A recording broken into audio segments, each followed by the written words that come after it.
That's the thing that talks. One for all and all for one's the way we play at Hawthorn. We are the mighty fighting Hawks. For a football club so starved for success, the turning point came on September the 23rd, 1961. Graham Arthur would lead Hawthorn to its first premiership, ending years of heartbreak. Graham, congratulations.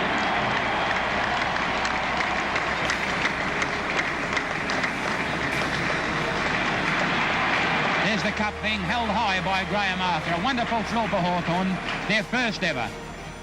In the next 3 decades, the club that had been the easy beats of the competition became the most powerful, an all-conquering unit that laid opposition teams to waste, that filled the trophy cabinets at Glenferrie with its spoils and created legends that will be honoured as long as the game is played. There would be Brownlow medalists, a rough and tumble kid from Kew with an almost unpronounceable name, and a little rover from South Australia with the game's hippest hairdo. There would be 11 league goal-kicking titles from John Peck in the 60s through to Jason Dunstall in the 90s. Along the way, Peter Hudson would equal Bob Pratt's record of 150 goals in a season. 5 players would reach 300 games. Another would play an AFL record 426. Michael Tuck would play in 7 premierships, 11 grand finals and 39 finals in a career unlike any other in the long history of the game. Grand final heroes would be recognised with 4 Norm Smith medals, Gary Ayres the only dual winner. In the centenary year of the league, Hawthorn would be honoured with 5 inductees in the Hall of Fame. Lee Matthews would be named as one of the inaugural legends. John Kennedy and Alan Jeans onto the coaching honour roll. There had been only one finals campaign before 1961. That was in 1957. From 61, how times would change. Hawthorn would figure in 21 finals series after that historic breakthrough, including an unprecedented 13 years in a row from 1982. And under lights, the Hawks had few equals. Since 77, when the lights came on at Waverley and the pre-season competition was born, Hawthorn has won 6 times. In 1998, Hawthorn celebrates 125 years. A time to pay tribute to the pioneers, to recall the hard times, to look back at the characters and cheer on the heroes who have made the Hawks of Glenferrie so very special.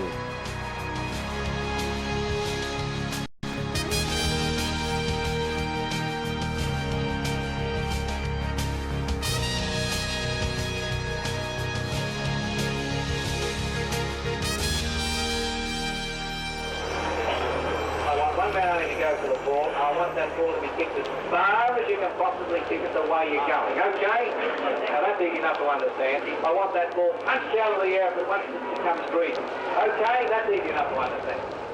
The first semi-final of 1957, a bitterly cold day that will be remembered for the hailstorm that swept across the Melbourne cricket ground, and for Hawthorn's first finals appearance in 32 years as a member of the VFL. But they're still in it, Hawthorn.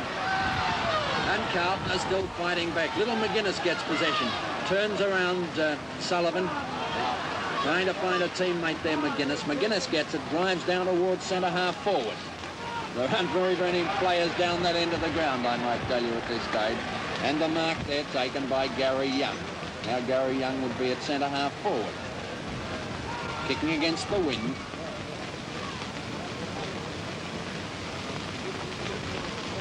There's his kick. It's quite a long one too. Travels right down to the goal square. Nobody can mark it. It goes off the hands of the pack. Through for 1 point. 10 goals, 11, 71 points Hawthorn. Carlton 6 goals, 12, 48 points. For Jack Hale, one of the most fearless rovers in history, it marked a turning point for the Hawks. He had arrived at the club in 1950 as assistant coach to Bob McCaskill. He had walked straight into a raging firefight between the outgoing coach Alec Albiston, who wanted to remain on as captain, and McCaskill's men, who had appointed the former war hero Kevin Curran as leader. And Albiston was a very, very good player. And Bob McCaskill was a walker-in like I was. And he assumed the right that he had, but the other player wouldn't accept it.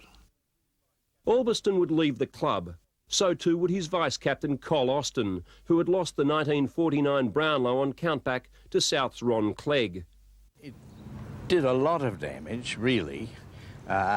Fortunately, both of them ended back at the club in their evening years, and it was all made up.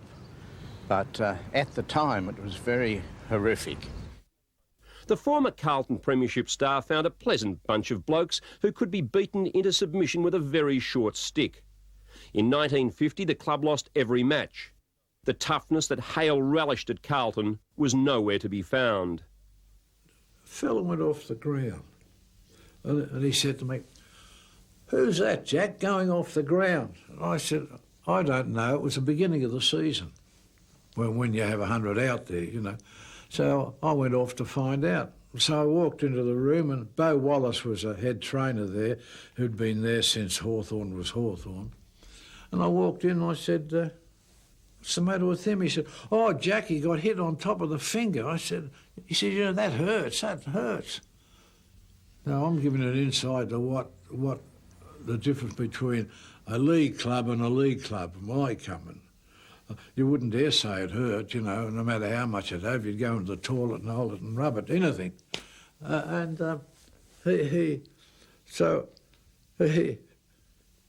said to the chap, I said, "What's the matter?" He said, "Oh, look," he said, "it hit me right on top of the finger." I said, "I'm going out on the ground, and by the time I get there, I expect you to pass me going down the race." I said, "Otherwise, goodbye." He said goodbye. We never saw him again. Jack had feared, everybody feared of him. He used to talk tough, play with a broken hand, you play with this, and what's that play you're going for, getting sticking plaster on? You can play without sticking plaster. A whole new attitude. I said to Jack, "Look, I really don't think I can play today." Well, Doc Fergie was standing by. "And that's what's wrong with your club, all weak as water." And I'm feeling about this big. Anyway, finally he got at me, and I just said, "Right, I'll play." He found the club divided by sectarianism and formed a blueprint that would heal the Catholic-Protestant rift that was rife in football clubs in those days half a century ago. If we went away on a trip, the Protestants never bothered about going to church on a trip. They'd be too busy. They wouldn't have time to go to church. But the Catholics always went to Mass, and the team used to go down to Mass with them. We never went inside. We'd wait outside and tell him to hurry up. If there was a silver lining in those dark days, it came in the form of a couple of recruits who would stand the club in great stead. Their names, Kennedy and Simmons. Came in one night and wanted to know whether I could have a run, and they said yes. So I had a couple of practice matches, and I think I sprained my ankle, and I just went back home. But I got a letter from Hawthorn asking me to come back, so I thought, I'll give it a go. This may well be the earliest known VFL television footage in existence, a round 16 match at Glenferrie between Hawthorn and Geelong from 1957. The Hawks, led by Kennedy and Simmons, on the verge of their first final series. Oh, it's not a good kick, and the ball's getting very heavy now. There's a chance for Kennedy at half forward, drives down towards Kane of Hawthorn, and it's a lovely kick by Kane right into the goal square, and a chance for Cavill. Cavill comes in off the back of the hand to the pack, and it's a goal, and the Ballarat scoreboard reads Hawthorn 10 goals, 15, 75 points, to Geelong 7 goals, 6, 48 points. Very close to goal, and here's Kennedy and Long contesting this one. It's Long who gets the knock though, and anybody could get this one. Long comes out of it again, but Simmons picks it up, turns, drives towards goal, and it's through. Another goal to Hawthorn, 11-15, 81 points to Geelong, 7 goals, 6, 48 points on the Ballarat scoreboard. 17 now, 83 points to Geelong, 7 goals, 6, 48 points. The kick-off by Laird is marked by Kennedy of Hawthorn in front of Byron of Geelong. Now Kennedy is out there on the railway side of the ground, about 50 yards from goal on the half-forward line for Hawthorn. Here's his kick, drives it back towards that goal, and it's Gary Young of Hawthorn, playing very well. Gary Young today under these conditions, who takes the mark. Now he's on the railway side of the ground. It's an angled shot. Here he comes. And it's through. A goal to Gary Young. And umpire Nash is going to ball it up centre half forward for Hawthorn. And now here's Simmons dashing through. Gets the right foot to it. But only 1 point in the Ballarat scoreboard. Now reads Hawthorn 12 goals, 18, 90 points. To Geelong 7 goals, 6 to 48 points. Finds Shelton. Now it's quite a long way from goal. He's going to play towards Kennedy. But Kennedy falls over, allowing Jeff Williams to come in. Gets his kick to it. Drives out onto the half-forward line for Hawthorn. Murray Young takes the ball.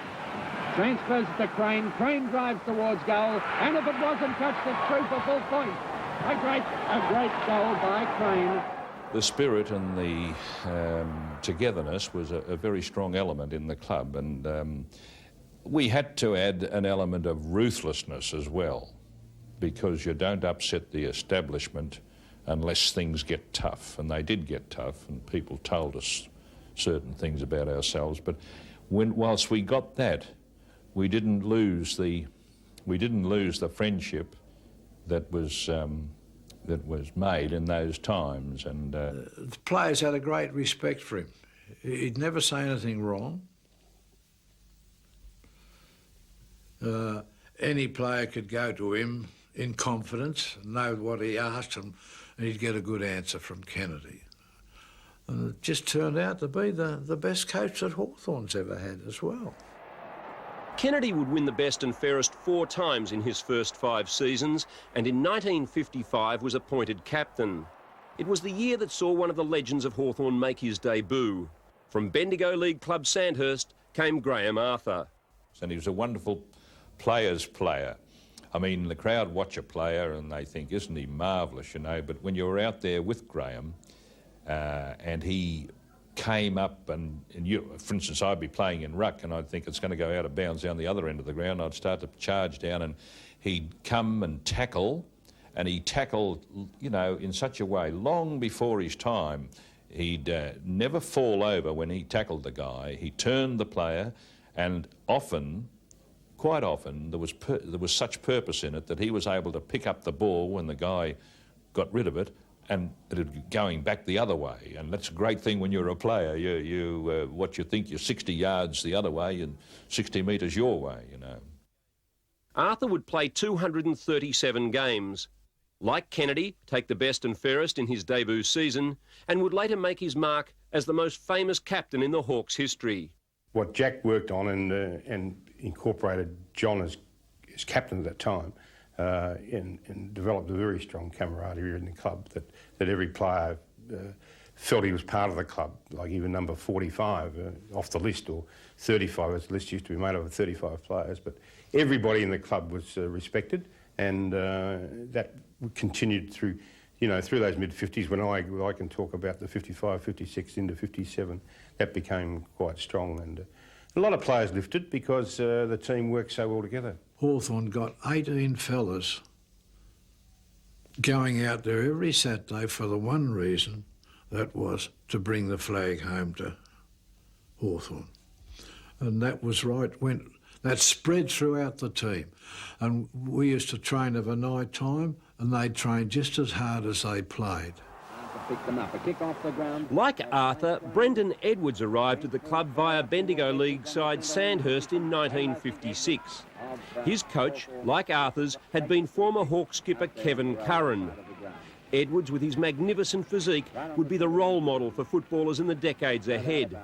In 1958, he would finish runner-up in the Brownlow count to Neil Roberts. Edwards trying the drop punt. Transfers it down. Very similar player to Harvey, in actual fact. When I see Robert Harvey playing, the way he gets around the ground all over the place, Brendo could do that, and with his strength and his speed.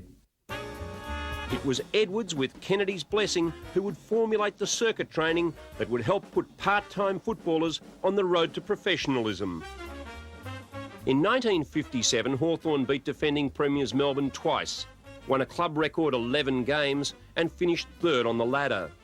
And certainly I know that in 1957, when we made the finals, I can distinctly remember here the end of that match. It was against Essendon. It wasn't, I don't think it was the last match, but it was the match that we knew we were in when we won that. And I remember with Roy Simmons, the two of us ran off the ground flat out. We were so excited at being in the final. So it really was a milestone for us. Oh, and almost a free kick there to Hands from the kick-off. It's that ball at centre-half back for Carlton. And a little bit of kicking going on there as the ball was on the ground, and Carlton will receive a free kick here. The half-time interval, it hailed, and I think Jack said to us, don't go out there because Carlton might let you stand out there in the cold, and you'll all get cold waiting for them to come out. And so I was captain, and I put my head round the corner at the race where we ran down then, and I was confronted by another head, that of Ken Hands, who was looking round to see what we were doing, who was going to go out first. Well, Skipper, John Kennedy is delighted with the win. Yes, it's a really good win today. Not only for me, but for everybody that played their part in it today. Everybody did the job. I feel I was one of the passengers today, but the whole side pulled their weight. That's what our strength is. In the preliminary final, Melbourne moved a step closer to a premiership hat-trick with an 11-goal win. I was talking to Smithy. We used to have good talks. He'd talk about his players and my players, the weakness in that bloke, and that we were just speaking generally what we saw. And the day of the match, I thought we were absolutely certain he's to beat Melbourne. We'd beaten them during the year. At any rate, they had a fella playing with them, and with my talking and my nastiness, this player went up to Smithy and said, Smithy told me this after the game, he said he asked to pull out. He said he didn't feel up to it. He felt he couldn't play it. So Smithy had to dress him down, and this fella turned out to be the damn best player on the side. He beat us on his own, no names, he beat us on his own. Hale would breathe fire into the Hawks in the 50s. He'd pushed for a change in Guernsey, calling for the now familiar vertical stripes, which gave the impression of physical bulk, to replace the brown with a gold yoke. He'd called for character and mental toughness. He'd united the club and brought its first success. Hawthorn sought and recruited the biggest names.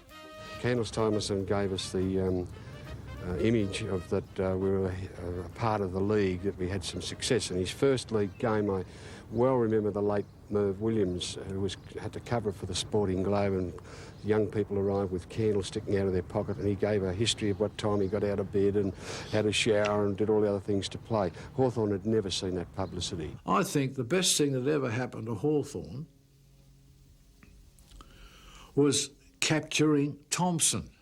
Sandy Ferguson negotiated with the famed singer-songwriter Jack O'Hagan to pen a new theme song. It would be sung countless times in the years ahead.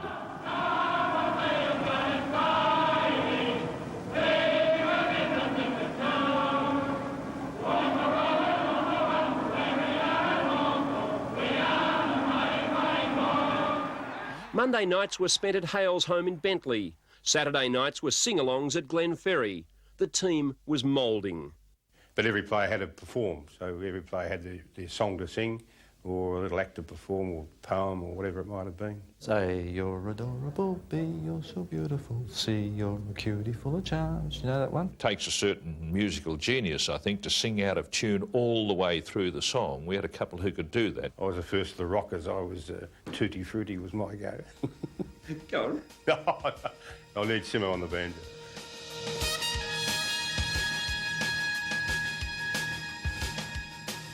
Hawthorn has been the classic rags to riches story.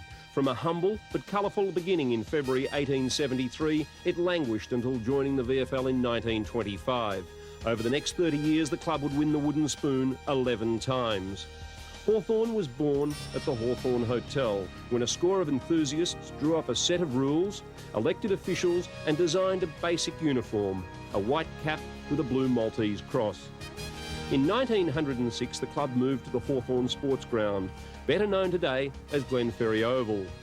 Tom Ferguson, father of Dr. Sandy Ferguson, would lead the side onto the ground for its first match in May that year.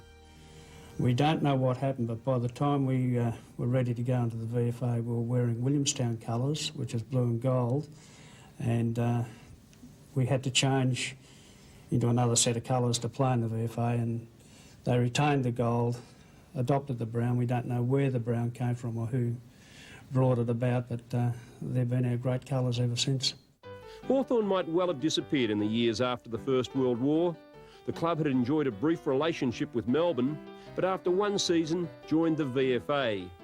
Had it stuck with the VFL club, it would more than likely have been absorbed by the senior side. Between 1914 and 1924, Hawthorn reached the finals once, but despite the lack of success, there had been a long push for admission to the VFL.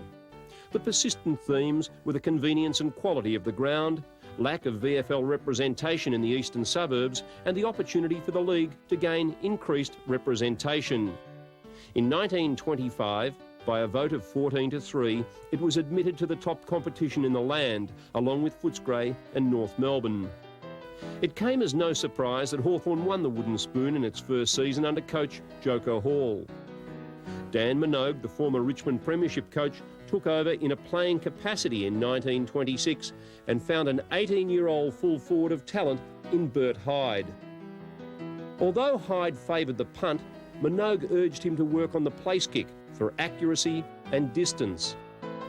Hyde would represent Victoria at full forward and full back during a career that spanned 11 seasons and 139 games.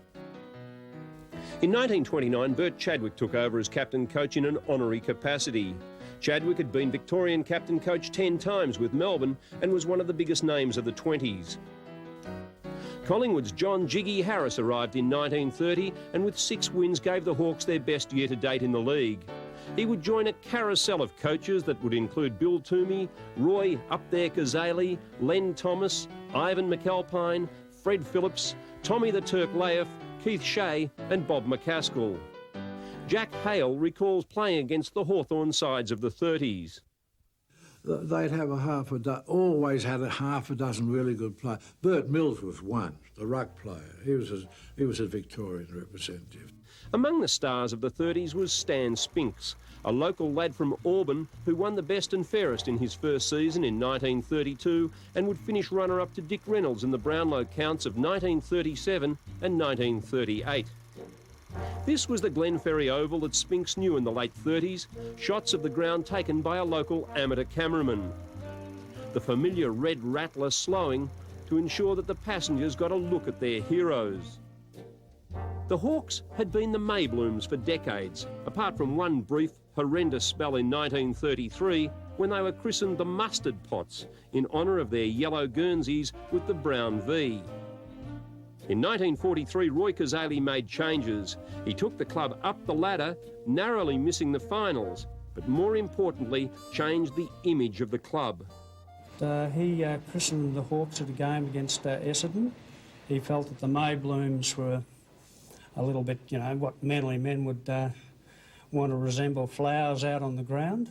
And he said, you're going to go out there and fight, scratch and bite and fly like hell like hawks. The first 25 years in the VFL had been a tough initiation for the Hawthorn club, a far cry from the years of success that would have come under the man in the brown overcoat.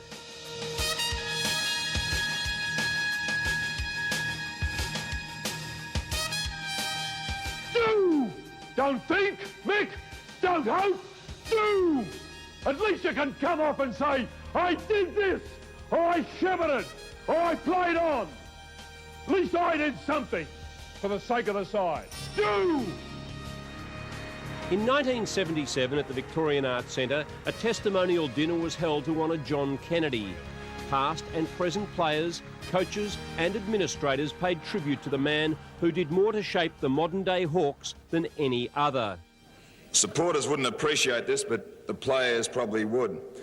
How many times have we stood at three-quarter time, especially in the early days, and we're receiving a thrashing, and Kanga's always threatened that he'll finish with 12 goers, or how many he's got. He'll pull us all off.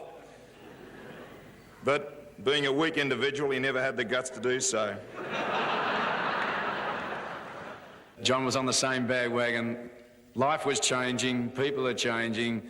The trouble is you all got dollars on your back and fast cars in the car park and boot under the armpits.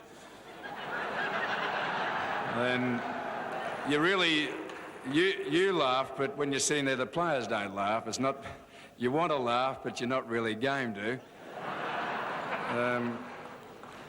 But we'd finished off and we'd showered, and John and I and John O'Mahony around the other sides burrowing into our lockers, and Ian Bremner, who really does have a sense of humour, walked out of the shower and was greeted by Kel Moore, who does have a sense of humour. And I heard Ian just say loud enough for our benefit, "Hey, Kel, throw us over your breet, mate, will you?" "Sorry," says Kel, "it's out in me new Manara in the car park." As a player, John Kennedy was not the most skillful or the most flamboyant in 165 games between 1950 and 59. As a coach, he may have belonged to a different era. I mean, what I'm amazed at when we're now in the 90s, you look back to that period of time and John Kennedy as the coach. It was the authoritarian coach. I mean, we talk about one-on-one coaching in the 90s. I mean, there was no one-on-one coaching with John Kennedy. And quite seriously, you think, now, what did John teach you about football?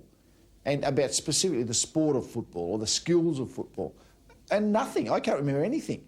But he was just fantastic at teach of competitive attitude. But those who fell under the Kennedy spell, though, talk with awe of the man. John probably influenced my life, that is, me the person, and the sorts of values and ideals and certainly my approaches to things, including football. He had just a controlling influence over that. He's a man of great oratory. He could use the Queen's English like nobody else I've ever heard. In 1960, after 5 years as captain, Kennedy took over as senior coach from Jack Hale in the tightest possible circumstances. I can remember saying, "John, we want to talk to you about whether you've got any ambition to coach the club." Well, you should have seen what he said and what he did. "Have I ever?" And he stood up and we never got a word in for half an hour saying how unfit he believed the average team was. He wanted team play. And we went out glassy-eyed saying, "This is a man." He got the job on the casting vote of the president. Under Kennedy, the Hawks began a fitness regime that would alter the face of modern football. On the field, the supercharged players, however, couldn't win matches. They lost the first 5 in 1960 before gradually finding form. A mounted football in the museum at Glenferrie honours John Peck, who after the siren in round 13 kicked a goal to give his side their first victory over Collingwood at Victoria Park. There had been 28 straight losses in 35 years. This particular incident, Ian Mort had the ball just before the end of the match, and he took the mark in the mud and just turned around and kicked it without any sort of deliberation. It seemed that way. He just kicked it. And John Peck, who was up at full forward, he knew that Morty would kick it. He was in front, grabbed the ball, marked the ball, and the bell went. Among the recruits in 1960, Ian Law. I hadn't seen him play, but I was assured that he was not only a good footballer, but he was a great cricketer, and he was a great cover fieldsman. And I thought, well, if he can catch that little red cherry in the covers, he'll do us, and he was a great asset to the club. In 1961, Hawthorn lost only 4 matches. Kennedy's men, led by Graham Arthur, were raging favourites to win their first premiership when they met Ted Whitton's Footscray at the MCG in front of 107,000 people. No Hawthorn player there. It was nearly got away by Ware. He got a bit of surprise himself, and now Brendan Edwards comes in, has a shot, got hit as he got rid of the ball, and he's laying on the ground. He got hit very hard then, but meantime the ball has gone down, and it's a goal to Hawthorn. Trailing by 2 points at quarter time, Hawthorn kicked 1-7 in the second quarter, including a sitter from John Peck, and were regarded as lucky to be still in the game at half-time. The Hawks were down by 8 points. Here's a chance for Ian Mort. He drives right up. And the mark has been taken there. A very, very easy one. A sitter has been taken by John Peck. Yes, waiting for Peck to take his kick now. He couldn't miss this, could he? Oh, no, he has. But I thought by half-time, when I was coming up the race and I was watching the Footscray players come up beside us, I thought they seemed really tired to me. They looked tired, and then when we ran out afterwards, I thought our fellas ran out with a bit more bounce in their step than the Footscray players. The forward pocket, a chance for Graham Arthur to mark, and he does so. Graham, the Hawk skipper, coming in to take his kick right down into the teeth of goal. They set themselves up, they go, and the mark has been pulled down for Hawthorn by Hill. Coming in to take his kick, tries to run around, he kicks, and yes, in the first few seconds of the third quarter, Hawthorn have booted a goal. Picked up now and driven right into attack. A chance for Peck to mark. No, it's dropped, or rather Hill to mark. It's dropped. Stacks on the mill now, and the free kick has been given to Hawthorn. Cunningham comes in to take his kick, and it's another one. What a fiery opening by the Hawks. With Pecky coming onto the ball certainly made the difference, with Schultz he was dominating the ruck duels. With John Winnick he was jumping, but Schultz was a big man to get around, and Brownlow medalist. But when Pecky came on and acted as the step ladder for, came onto the ball and acted as a step ladder for John Winnick, then we got the ball moving the way we wanted to. But I suppose our fitness was always going to tell there too in the second half. His kick, it's a beauty. It's a ripper, this kick. Up they go. It's almost marked right in the teeth of goals there. But eventually it's Law trying to get his foot to it. Can't do so. He's tackled by players right, left and centre. And eventually it's kicked. Snapped up very quickly and kicked by Graham Arthur. A captain's effort from the skipper of the Hawks. Hawthorn have the opportunity here. Gary Young picks up, drives down towards goal. Hill sets himself. Oh, everybody out of position, nobody at home. The ball is on the ground. It's picked up by Cunningham, it looks like, is it? Trying to, no, it's Morton Brown. Morton Brown picks it up and puts it through for another goal to the Hawks. Durant underruns it, but he'll pick it up again. I think he's got time to turn round, recover, turn out of trouble, get his left foot to the ball, put it right onto the half-forward flank for Hawthorn. 3 Hawthorn players there, one of them must get. It'll be a kick for goal, and it could go through again for another goal, and it has! For the Hawks, Brendan Edwards was in marvellous form. On this history-making afternoon, he'd star with 33 kicks. Wren comes in. There's the final siren. The final siren. And Hawthorn are premiers for the year 1961. I don't think anybody would have stopped us in that year. We were just so dedicated to winning the first flag for Hawthorn that it was a steamrolling effect. So Harry Winnick summed it up at the time. He said that, you know, there'll be other premierships, but there'll be only one first premiership. And I think that that's been borne out over the years. There's a great, I think, a great affection between the players who were part of the club during those years, the late 50s and early 60s.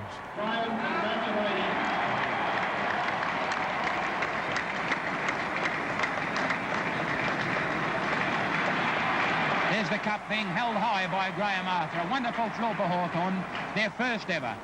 What about the ovation at the ground tonight? How was that down there? They were all there, all the supporters. There were thousands of them there. It surprised me, really. But I didn't realise how little boys and old people, over 80, under 5, under 6, were so thrilled to see the team win the premiership. And it gave football, for me, another dimension besides just win at all costs. Meet Des Dixon, one of the most talked about recruits of 62. A man dubbed Delicate Des by the Sun's resident footy expert Lou Richards. He arrived at Glenferrie from Bendigo League side Golden Square. He'd play 73 games in the days before trial by video and stunned coach and captain alike with his forthright style of play from day one when he made his debut at the Western Oval in the reserves. Inside, Fordham's there. He juggles it. Pops another one. I get out of the car in the car park and walking, I hear the crowd, you know, very agitated and roaring. I thought, oh gosh, you know, it's must be a decent close reserves game going on. And I'll get to the gate and this Footscray person goes, "You mongrel, Arthur." And I said, well, I haven't even started the season, you know, haven't done a thing.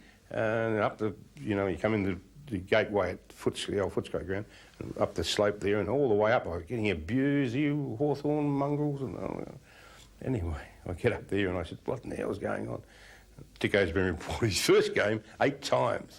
He ironed out blacks left, right and centre. Somebody just agitated him somewhere along the line. I thought, goodness me, what have we struck here, you know? And I said to him after the match, I said, Des, I said, you can't carry on like that. He said, oh, I'm up in the bush. I do that every week up there. And I said, well, it won't do down here. I said, you'll finish up spending most of your time watching the football rather than playing it. After only 50 games, John Winicky would retire. The man who dominated the rucks in that 61 grand final would become an eminent QC and judge and a member of the AFL Commission. Footscray folks still remembered him 30 years on at their reunion of that losing game. 1963 saw them come back with a vengeance. Victorian full forward John Peck hit the headlines and a South Australian named Brian Sawley. Well, there will be a great story blowing up about Peck, of course. He's to go before the tribunal in the morning for allegedly striking one of the players. I feel that there are a good many extenuating circumstances to help Peck. Peck copped 2 weeks, and coupled with a 2-week suspension for swearing at field umpire Ron Brophy at the end of the home and away series, would play only 13 games. He kicked 75 goals to become the first Hawthorn player to lead the league goal kicking. He'd repeat the feat in 64 and 65.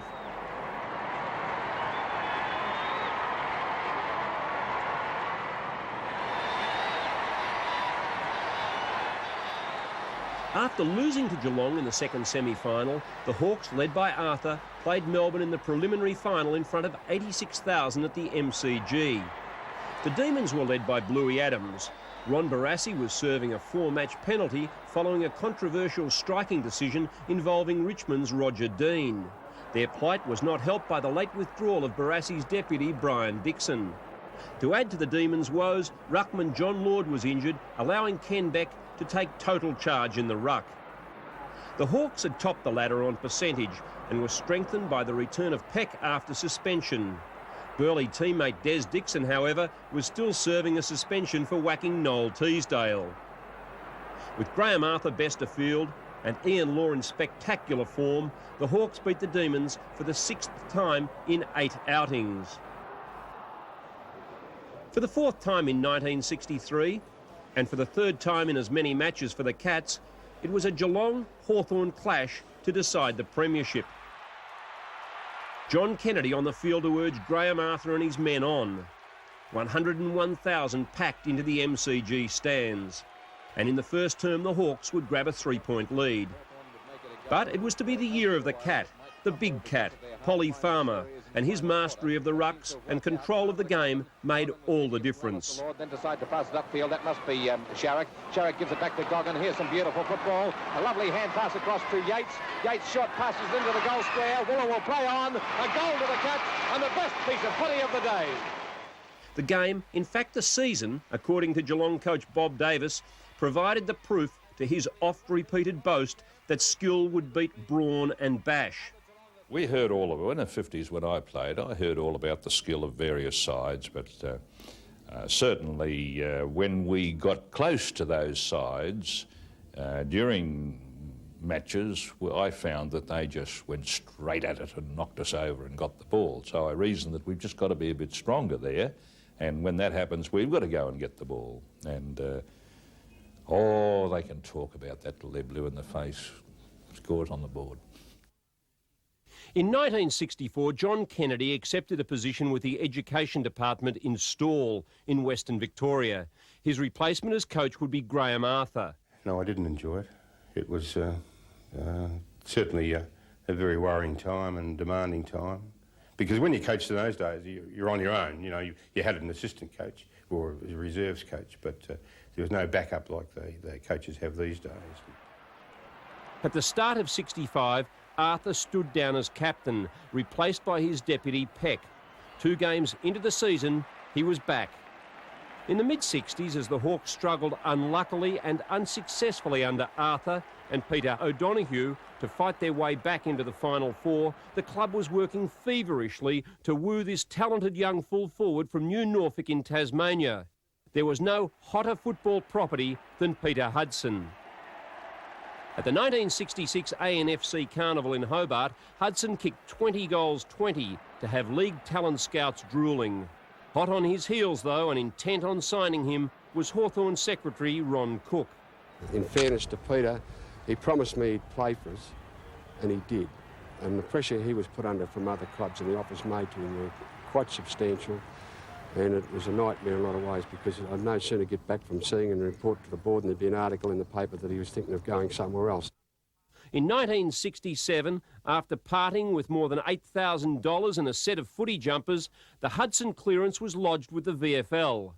He would be paid more money than any other Hawthorn player, including the long-serving skipper Graham Arthur. Hudson's arrival would hasten the retirement from league ranks of Arthur's deputy and the great full forward John Peck, after a club record 213 games that netted 475 goals. Hudson would play his first game against Carlton. He'd kick 4.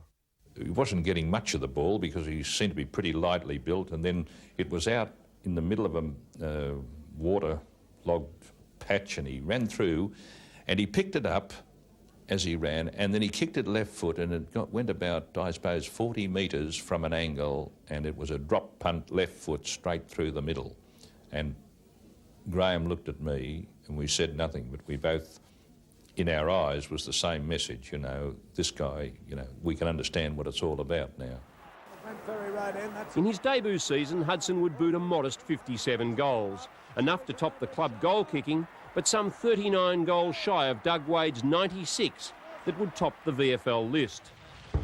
If Hudson thought the gentle training sessions of the Apple Isle were tough, he was in for a rude awakening as he encountered the commando course that Kennedy used to toughen his men on the Yarra River at Bulleen. As we signed in at 6 o'clock, or as soon as it became daylight, we did, I still remember, 7 laps of the track to warm up, then onto our belt with our barbell, worked out on a body weight ratio. You do your weight circuit, then onto an exercise circuit, then you pick up the sandbag and run the levee bank all the way down, up over the bank and around the trees. Then you cross the river by rope, and then you ran out around the farm, that White's farm, and you did your sit-ups and your press-ups and your chin-ups on equipment all the way down, and you finished off and you signed off, and we had breakfast together. And it was done in your own time. They'd start at different times, and that was horrendous stuff. I mean, I don't think football's ever been subjected to that sort of thing before, or probably since. In 1967, Hawthorn would finish 10th. In the 27 years ahead, they would never finish lower than 8th. As well as Hudson, other notable recruits to make their debuts in this rebuilding season included Ian Bremner from Collingwood and a man who would captain the side to 2 flags, Don Scott. Downfield, and he finds Scott in position to take the mark. The seniors got done, and I got up that night and sang When the Saints Come Marching In, so I went down like a lead balloon. In 1968, Peter Hudson became the first VFL player since John Coleman, 26 years earlier, to kick 100 goals in a league season. He broke Jack Green's club record of 80, set in 1934, and his final tally of 125 had only ever been bettered by Bob Pratt. He would win the Hawks' best and fairest and achieve superstar status in Melbourne. Again, Hawthorn would miss the finals, but up 4 places from 10th to 6th.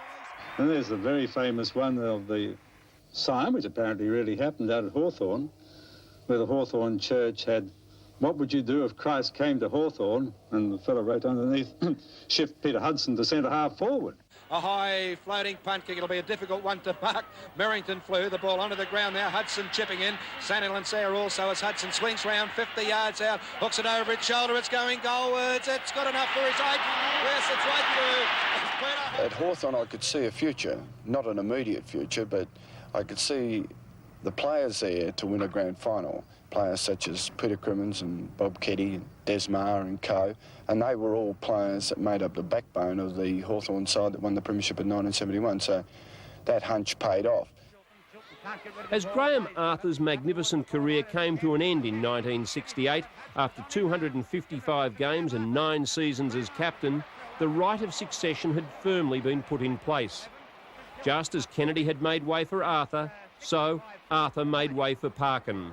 There was an absolute obligation to the role. You felt as if you were carrying not a huge burden, but a real responsibility, and it was well beyond just the playing side. In 1969, Hawthorn blooded 2 young 17-year-olds, Lee Matthews and Peter Knights. Who could have realised the impact they would have on the game in the decades ahead?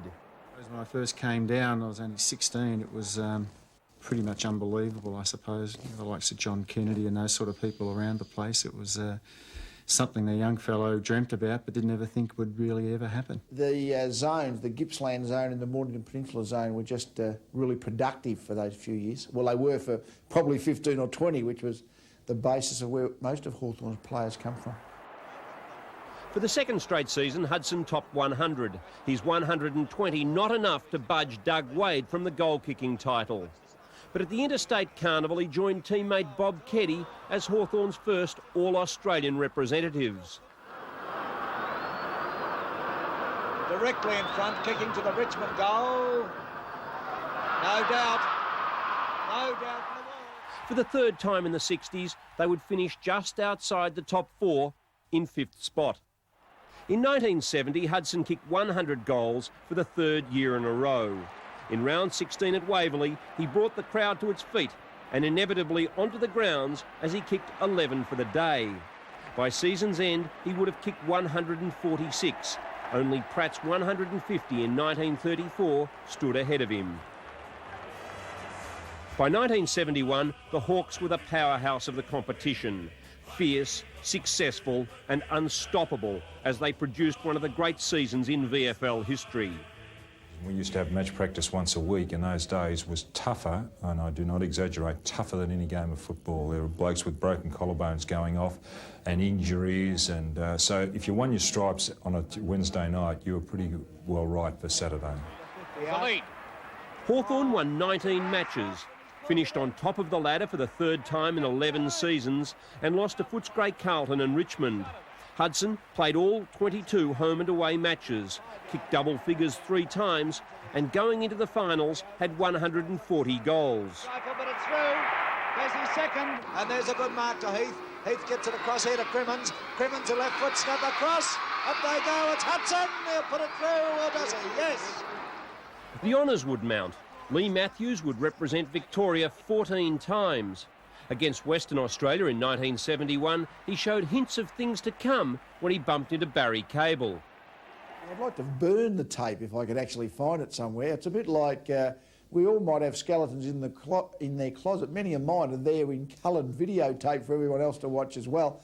No, I'm not quite sure what happened. I mean, yes, it was the second state game. I played against South Australia at the MCG earlier in 1971, and then, of course, West Australia in Perth, and basically we can see pretty clearly on the vision what happened. Jumped the ball and knocked him over. Exactly why I did it, I got no idea, to be honest. Matthews would win the first of his 8 club best and fairests. Turn gets it back towards Matthews. Matthews with a long shot at goal. It's right through the centre. And another badly needed goal to Hawthorn. Against Richmond, Crimmins would play his 100th game. The 1971 final series would see Hawthorn meet St Kilda twice. They would be tough, relentless encounters. More than 99,800 saw Hawthorn take charge of the second semi-final early. While St Kilda lost its best player John McIntosh and rugged defender Jimmy O'Day, 33 points up at the last change, Hawthorn had to withstand a barrage from St Kilda. 14 scoring shots by the Saints netted only 5 goals. The final margin would be 2 points. The Hawks would lose their brilliant high flyer Knights with a knee injury. He would miss being part of the grand final team. I remember in 1971, I was only about 19 at the time, after playing every game that season, injured in the semi-final and sitting in the grandstand watching the 71 grand final. Yeah, pretty sad day. As a young boy, you dream about grand finals, and I didn't think that opportunity would ever come again, let alone to play in a premiership side. And even though players and people and supporters around the club that night, when we came back here, said, "Oh, you're a part of it, you helped them get there," you really weren't a part of it. And yeah, it was a pretty sad day for me. Great for the club and the guys, but you really don't feel a part of it. The talk in the lead-up to the 1971 grand final centred firmly on Hudson. For the fourth time that season, Hawthorn would play St Kilda, Hudson needing only 3 goals to equal Pratt's record. He'd kick his first within minutes of the opening bounce. He would be, from that angle, some 45 to 50 yards away from the big sticks, kicking down to the Richmond end. The rain coming down now at the MCG. Peter Hudson, 4 goals to go to break the record, but more important, kicking Hawthorn towards a premiership. The kick's on its way. It's a beautiful kick. He's put it through. He's put it through. Through came Murray there. The ball knocked away. Looks like Murray's in a bit of trouble. They go through. Hudson's bowled over, and Hudson's hurt. Close play, and it's going to be hard to kick goals quickly and score in a free manner. Hawthorn now going forward, down towards Hudson. Oh, a bit lucky to get out of that St Kilda. Hudson got it in the back, but he kicks down and he kicks through. There's his second. A fantastic recovery. Up they go in the centre. The ball knocked away. It's going up into Hawthorn's territory. They're almost taken by Heath. I'm about to say taken, but he didn't get it cleanly. Kicked by Marr. Out comes Hudson. Oh, in the back. In the back, there is no shadow of doubt. 149 goals up. He is 20 yards out on a slight angle.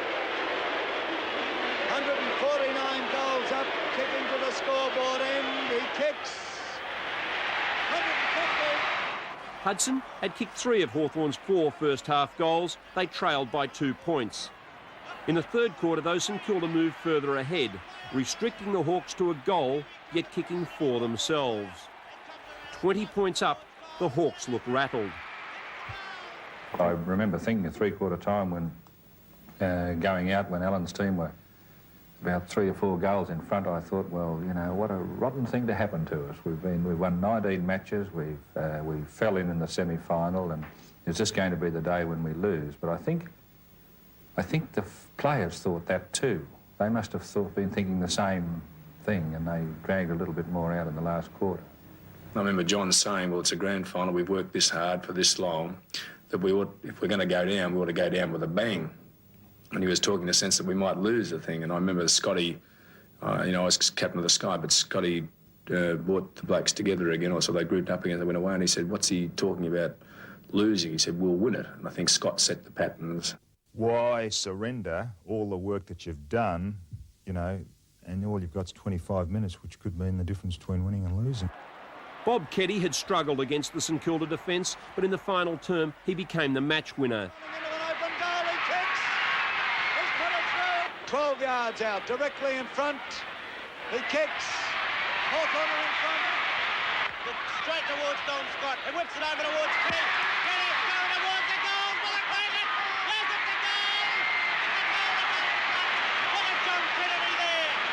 Swings it in towards the goal square. It's going over the top of his hot goal. How he must feel. Oh, he's no more than 8 yards out. He should kick it. Up he comes. He kicks. Oh! Taken by Matthews. Matthews a hand pass to Hudson. Hudson going for a run. He steadies. He kicks. Oh my God, he's missed it. Oh, look at him. Goes to the flank position on the outer side. The sun comes out as the ball hits the ground, and Heath sends it back to the wing position. Siren goes. Siren goes. Hawthorn are premiers. 1971. In those days, the Governor, Sir Rowan Delacombe, presented the trophy under the cover of the newly built Western or Ponsford stand. For David Parkin, the thrill of receiving the trophy lost some of its lustre when he promptly dropped it. The 1972 season would start dramatically. The Hawks at home to Melbourne in round 1 at Glenferrie. Hudson on fire with 8 first-half goals. Then, the unthinkable. The great champion was slung by Melbourne forward-turned-defender Barry Burke. His knee twisted and his career came to a shuddering halt. You get very hard when you're coaching and you just think, well, there he is, he's gone down, and but we're going on. I mean, there'll be someone to take his place and all that. But I did feel for Peter because he was such a gifted player, and it's a bit sad when that happens, really. I think from a team point of view, because of the way that Hawthorn set up in those days, that Hudson wanted everybody up the ground, and he, in a one-out situation with his opponent, really upset the team when he did leave the club, because then the team had to find another forward, and it's very hard to find a forward of his ability. Into the side for the match against Richmond in 1972 came a kid from Berwick. His name, Michael Tuck. How many years did you play with Berwick? Just tell us a bit about yourself. I played about 6 years, about 5 in the juniors and 1 year in the seniors, and then I got invited up to Hawthorn. And how do you find John Kennedy as a coach? I was a good bloke, a good coach too. Hard coach? At times, when they're not going so well, yeah. In 1972, St Kilda would gain some revenge for those telling finals of the previous September, and no one quite felt it like David Parkin. Parkin met solidly by Green. 1973, a year in which Hawthorn came to terms with the fact that Glenn Ferry was no longer the ideal option. On the field, the club had a mediocre season. There were highlights. 2 goals and he's kicked and he's ran straight through the patch. Great play by a great player in the brilliant Lee Matthews. Up towards the forward line it goes. Hendry wants to go for Hawthorn, then he plays on and gets a quick sort of a dummy kick further, and he's still in the go if he wants it. Well, there's Matthews now, just with brute strength, breaks clear. And towards goal! That's it! Goal! There was a rugged encounter against Essendon under the leadership of Des Tuddenham. Tuddy was determined to toughen his men, and Hawthorn seemed the perfect vehicle. It's a second goal, kicked by Essendon's captain and coach in Des Tuddenham. For Hawthorn, a handball to Heath. Not good football, will it come off? Heath chased by Tuddenham, given a smack in the mouth, and the umpire said, push to the back, so Heath takes the free kick. Oh, boy, oh, boy, oh, boy. Let's have a look at this, will you? The umpire will report. A report on number 9. Ball punched over the top of Bevan's head as at centre half forward. Hendry racing through, a long shot, and a beautiful goal, and he is killing him, Hendry. In the second last home and away match of that season, Peter Hudson made his much heralded return after missing 41 matches. With Michael Moncrief suspended, Hudson agreed to a lightning fitness campaign. He flew into Waverley by helicopter, kicked 8 of 13 in a losing side against Collingwood, and after 17 months on the sideline showed he'd lost none of his superstar status. Without him, the Hawks would miss the finals for the second straight year by 1 win. Hudson, he's moving around. He kicks. Oh, by God, he's put it through. Ball back in towards the goal square. There's Hudson waiting for it, and Hudson's taken the mark. Oh, he's a freak. Hudson judging that ball to perfection. Hudson is only about 20 metres out. Look at the concentration. He kicks, and he's put it right through. It's his third. Marr plays on immediately, down into the forward zone. Hudson's in that lot from behind. The ball comes there. Hudson picks it up, he kicks it. Oh, an impossible goal. Southby often plays, Mike. Adamson taking a line from them. A great mark by McCarthy. McCarthy goes on with a hand pass to Hudson. Hudson swings it round. Got the throw again. Crimmins goes across. He's looking for Hudson. Hudson there, and he's marked. He used his body beautifully. How do you feel, Peter? How did you pull up? Pretty sore, and disappointed, you know, with the result. But I think on the day the best team won. Where are you sore? The old injury, is that sore? I don't know whether it's so much the old injury, but my knee's sore, you know. But then again, this is probably to be expected. But I did hurt it in the first quarter, right at the start of the first quarter. In the off-season, Truth newspaper conducted the Footy Olympics at the Junction Oval. In the marathon, John Kennedy, although spotting the field many years, would be a top 10 finisher. Don Scott would mow down the field in the 400. And Michael Tuck's beard provided half his body weight. In 1974, the Hawks would make Princes Park their playing base, sharing the oval with Carlton, but retaining Glen Ferry as their training and administrative headquarters. David Parkin stood down as captain, handing the reins to Peter Crimmins.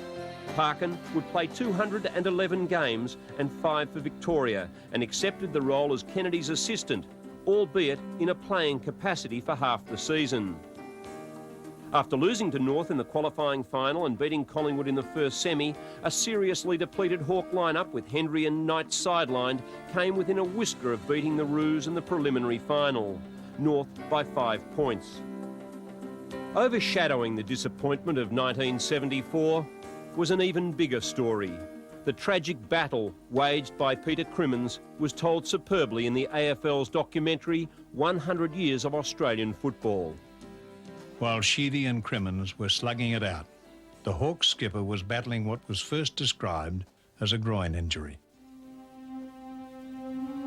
1974, we found out Peter had carried the injury all during the year, but being 26 and being a super fit, supposedly super fit footballer, athlete,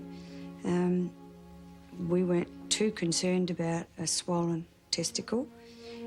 Then we weren't concerned at all, Peter and I weren't concerned at all about cancer because he was 26 and in fact, that long ago, you didn't even mention the word cancer.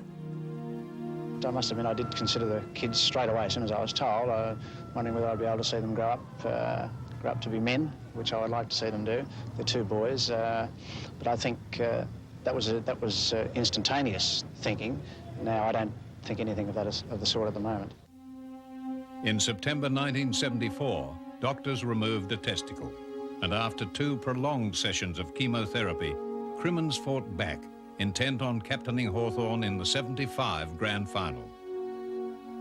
On the Thursday night before the game, the selection committee of Kennedy, Crimmins, Vice-Captain Don Scott and Chairman of Selectors Ken Herbert picked the team. We'd known about the problems that he was facing and had seen him fall over and get up again and fall over and get up again. He was the captain of the side. I suppose everyone knew the sort of effect that he'd have on other players around as far as building them up and doing it for him. And I suppose through sentiment we felt that he'd get the nod. I sort of thought that he wasn't fit. Well, in fact, I knew he wasn't match fit, but I just had a hunch that his presence on the field might do something for the team. But I didn't have the guts to follow my hunch through because the stakes were, to put it mildly, pretty high. He was an absolutely shattered man, shattered. It's the most disappointing and the most upset I've ever seen him. He told me in no uncertain terms what he thought, and I didn't blame him for that either. I think I would have been the same. And I think John had to make the final decision, and John was worried about Peter's health. So he didn't play, and we lost. Peter and Gwen stayed home on grand final day, listening to the game on radio. If you're feeling tired, just think of Crimmins. He's home, he's not here. He brought his insides up this morning, he's not here. You weren't at the match committee on Thursday night, as I was, when we had a big argument as to whether he ought to be in or out, and everybody spoke his mind and he finished up out. He's not happy, he wasn't happy about it. Who would be? The Hawks lost to North Melbourne, and when they played off again for the 76 premiership, Crimmins was on his deathbed. He sent a telegram, and John Kennedy read that telegram out prior to the game. Words to the effect of, it's going to be the toughest 120 minutes of your life. I'll ride every bump with you all the way, or words to that effect. Signed the little fella, and that's all John Kennedy needed to read out. The rest was history, and of course we went on to win the grand final, and then a few of us went back to his place that night and shared it all with him, until about 2 o'clock in the morning, and unfortunately that was the last time we saw him alive. The club lost a favoured son in terms of a footballer, but they lost a lot more in that he was one of the genuine leaders one of the genuine good people in that club that just made it a place that you want to be a part of because you could rub shoulders with the kind of people that Peter Crimmins represented. But like the impact on this club, it's still here, as strong as ever. Now that is true. You know, I'm not making that up. People have never forgotten him. It wasn't easy, but Gwen, my wife's, and we're both getting a bit older, and we've had a pretty good life, and these things come up, and you have to accept them and make do with situations such as this as best you can.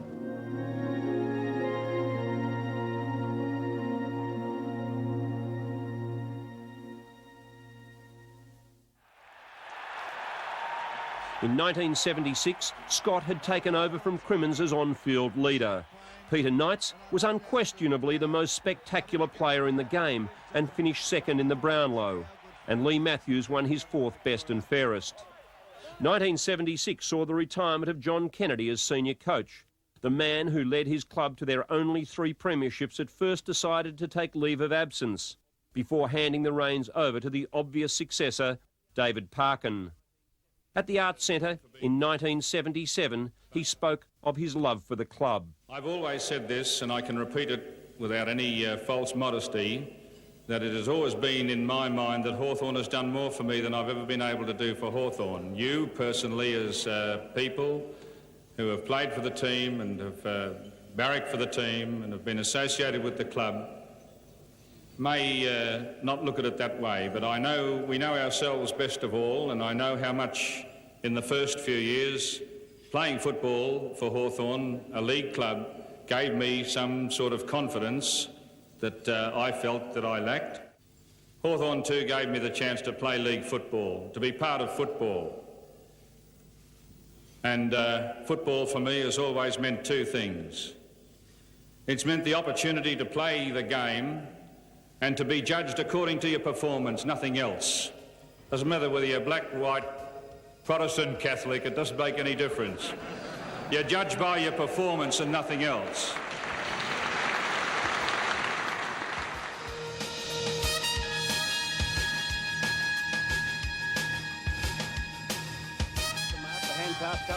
In 1977, 31-year-old Peter Hudson returned to Hawthorn for one last season.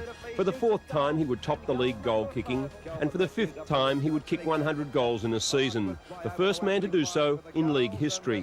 Good, or was it 1 point? That's a goal. We obviously missed him. I mean, he was such a good player. I mean, he was such a good player that when 72-73, when we struggled a bit, and 74 we reached the preliminary final, 75 the grand final, you would have thought you had to have been a better side with him. When he came back, of course, he wasn't as good as he was prior to his knee injury, but he was still good enough to kick 110 goals. If David Parkin thought he could do what Kennedy had failed to do by providing the club with back-to-back premierships, he was mistaken. In the wettest winter for 40 years, Hawthorn would win 17 of 22 games, including a gift against North at Arden Street when David O'Halloran gave the best professional free kick of his career. Jack, we'll see what he does with this kick. The siren may have gone. Hope he doesn't miss. Here he goes now. It'll be a dead end if he missed the kick. He's kicked it out of bounds. That's what I thought could have happened before. He's kicked it out of bounds and Hawthorn have won the game. Hawthorn finished second on the ladder to Collingwood with 17 wins and defeated North convincingly in the qualifying final at the MCG, with Hudson kicking 6 to top the 100 mark. The trio of Scott, Tuck and Matthews were superb. 3 men who would all play more than 300 games and be regarded as the most awesome following trio ever. Close to the line, gets it back in field to Matthews, who steadies and lines up and goes. Good play, Hendry, good kicking from Matthews, who puts through his third. Tucky, you know, you'd tell him to do something or block or whatever, and it'd just be done. You know, Matthews the same. He didn't ask for the ball to be put here. I mean, I had to struggle trying to even get to the ball, let alone direct it. He wasn't one of the classic polyfarmer John Nichols palm the ball to his little man type ruckman. He'd knock the ball forward from the centre bouncer. So even though he was the ruckman and I was the rover, there was an enormous cooperation. And Tucky was on the ball as well. So we formed that first ruck situation for, 7, 8 years, probably, almost a decade. I can lose one of the best footballers I've ever seen. And Scotty, for whatever he was or whatever he wasn't, he was certainly a real goer. And I can remember years ago he couldn't kick left foot, and then later on in his career he could. So obviously he worked at it very, very hard, and he set the scene. I remember one centre bounce, he jumped into one of the opposition players, might have been Len Thompson or something. Next minute there's an all-in brawl, pushing and shoving, and then he just told me to get out of it because it was a set-up to stir the opposition up. Collingwood defeated Hawthorn by 2 points in a thrilling second semi-final, but paid a terrible cost when superstar Phil Carman inexplicably belted Michael Tuck and was rubbed out of the 2 grand finals that year. 1 week later, the Hawks bowed out, thrashed by North by 67 points. It would be Hudson's last game. I kept thinking that we were never going to win a premiership with Hutto unless he kicked 150, by the way we were set up. And we made a decision not to go on with Peter. I remember talking to him in Tasmania, and it was a very tough time, and we decided not to go on to him. And that forced us to spread the goal kicking amongst 5 or 6, the Hendrys, Matthews and Moncrief, who kicked quite a few, I think 90-odd that season as well. And I think we were better structured forward and a far more difficult opponent to beat.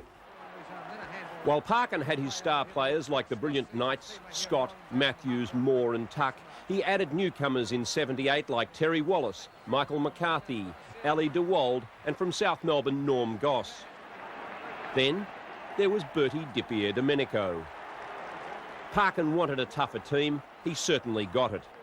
Matthews and Scott led from the front, leaving a trail of bruised and beaten opponents. In one of the great clashes of the year, Knights and Paul van der Haar put on one of the best high-marking displays of the 70s at Windy Hill. Now full on Knights flying high, what a mark. They're flying over from the Knights. Out from fullback. Over it goes, Knights in front of a beautiful mark. Knights in front of van der Haar on this occasion. Again, Hawthorn finished second on the ladder. They quickly disposed of Collingwood by 56 points in the qualifying final, in which Moncrief kicked 8 and Matthews was outstanding. Hard and relentless. Scott, but he's away, but Scott won't give up as well. Thump that time.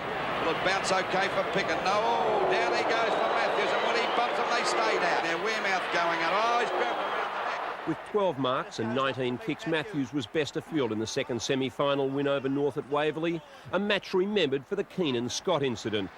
Down went Scott. Keenan has been reported. It appears that way. Things happen in slow motion. I will never forget this fist coming for me in just slow motion. I just couldn't move or get out of the road, and hit me fair there, and the nose is still crooked to this day. In what was becoming the most bitter rivalry of the mid-70s, North and Hawthorn faced up for their 3rd grand final in 4 years, their 20th meeting in 5 seasons from 1974. Into the side came the Dipper after an outstanding game in the reserves' second semi-final. What had happened an hour before the game, David Parkin came up and said, well, you ready? You're on brightest today. And from there I thought, wow, this is my chance, this is great, you know. And it didn't really affect me, and I just sort of went out there and there's big just excitement about playing football, but also the excitement of playing in front of 121,000 people on only brightest, yeah.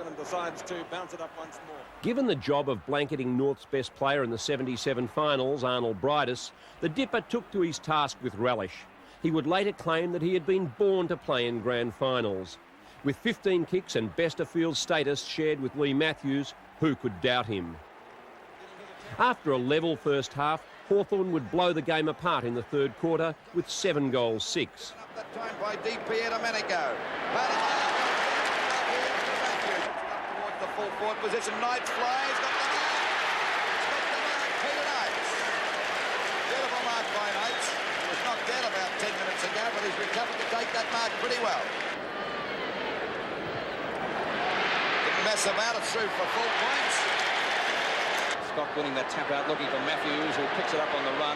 Matthews fires the ball deep into attack for Hawthorn. Knights breaks away. He's going to have a shot for goal, I think, Peter Knights, and that should knock it up. That's Knights' 2nd goal since he's been moved to the forward line. Looking for Ablett, who dropped the mark. A very difficult one indeed. Ablett looking to straighten up and fire for the goals. Up towards Peter Knights at the back. He floats. Each side's only 18 points in front. We're at the 20 or the 30-minute mark. And I'd say that it's Hawthorn's premiership for 1978. There it is. Hawthorn premiers.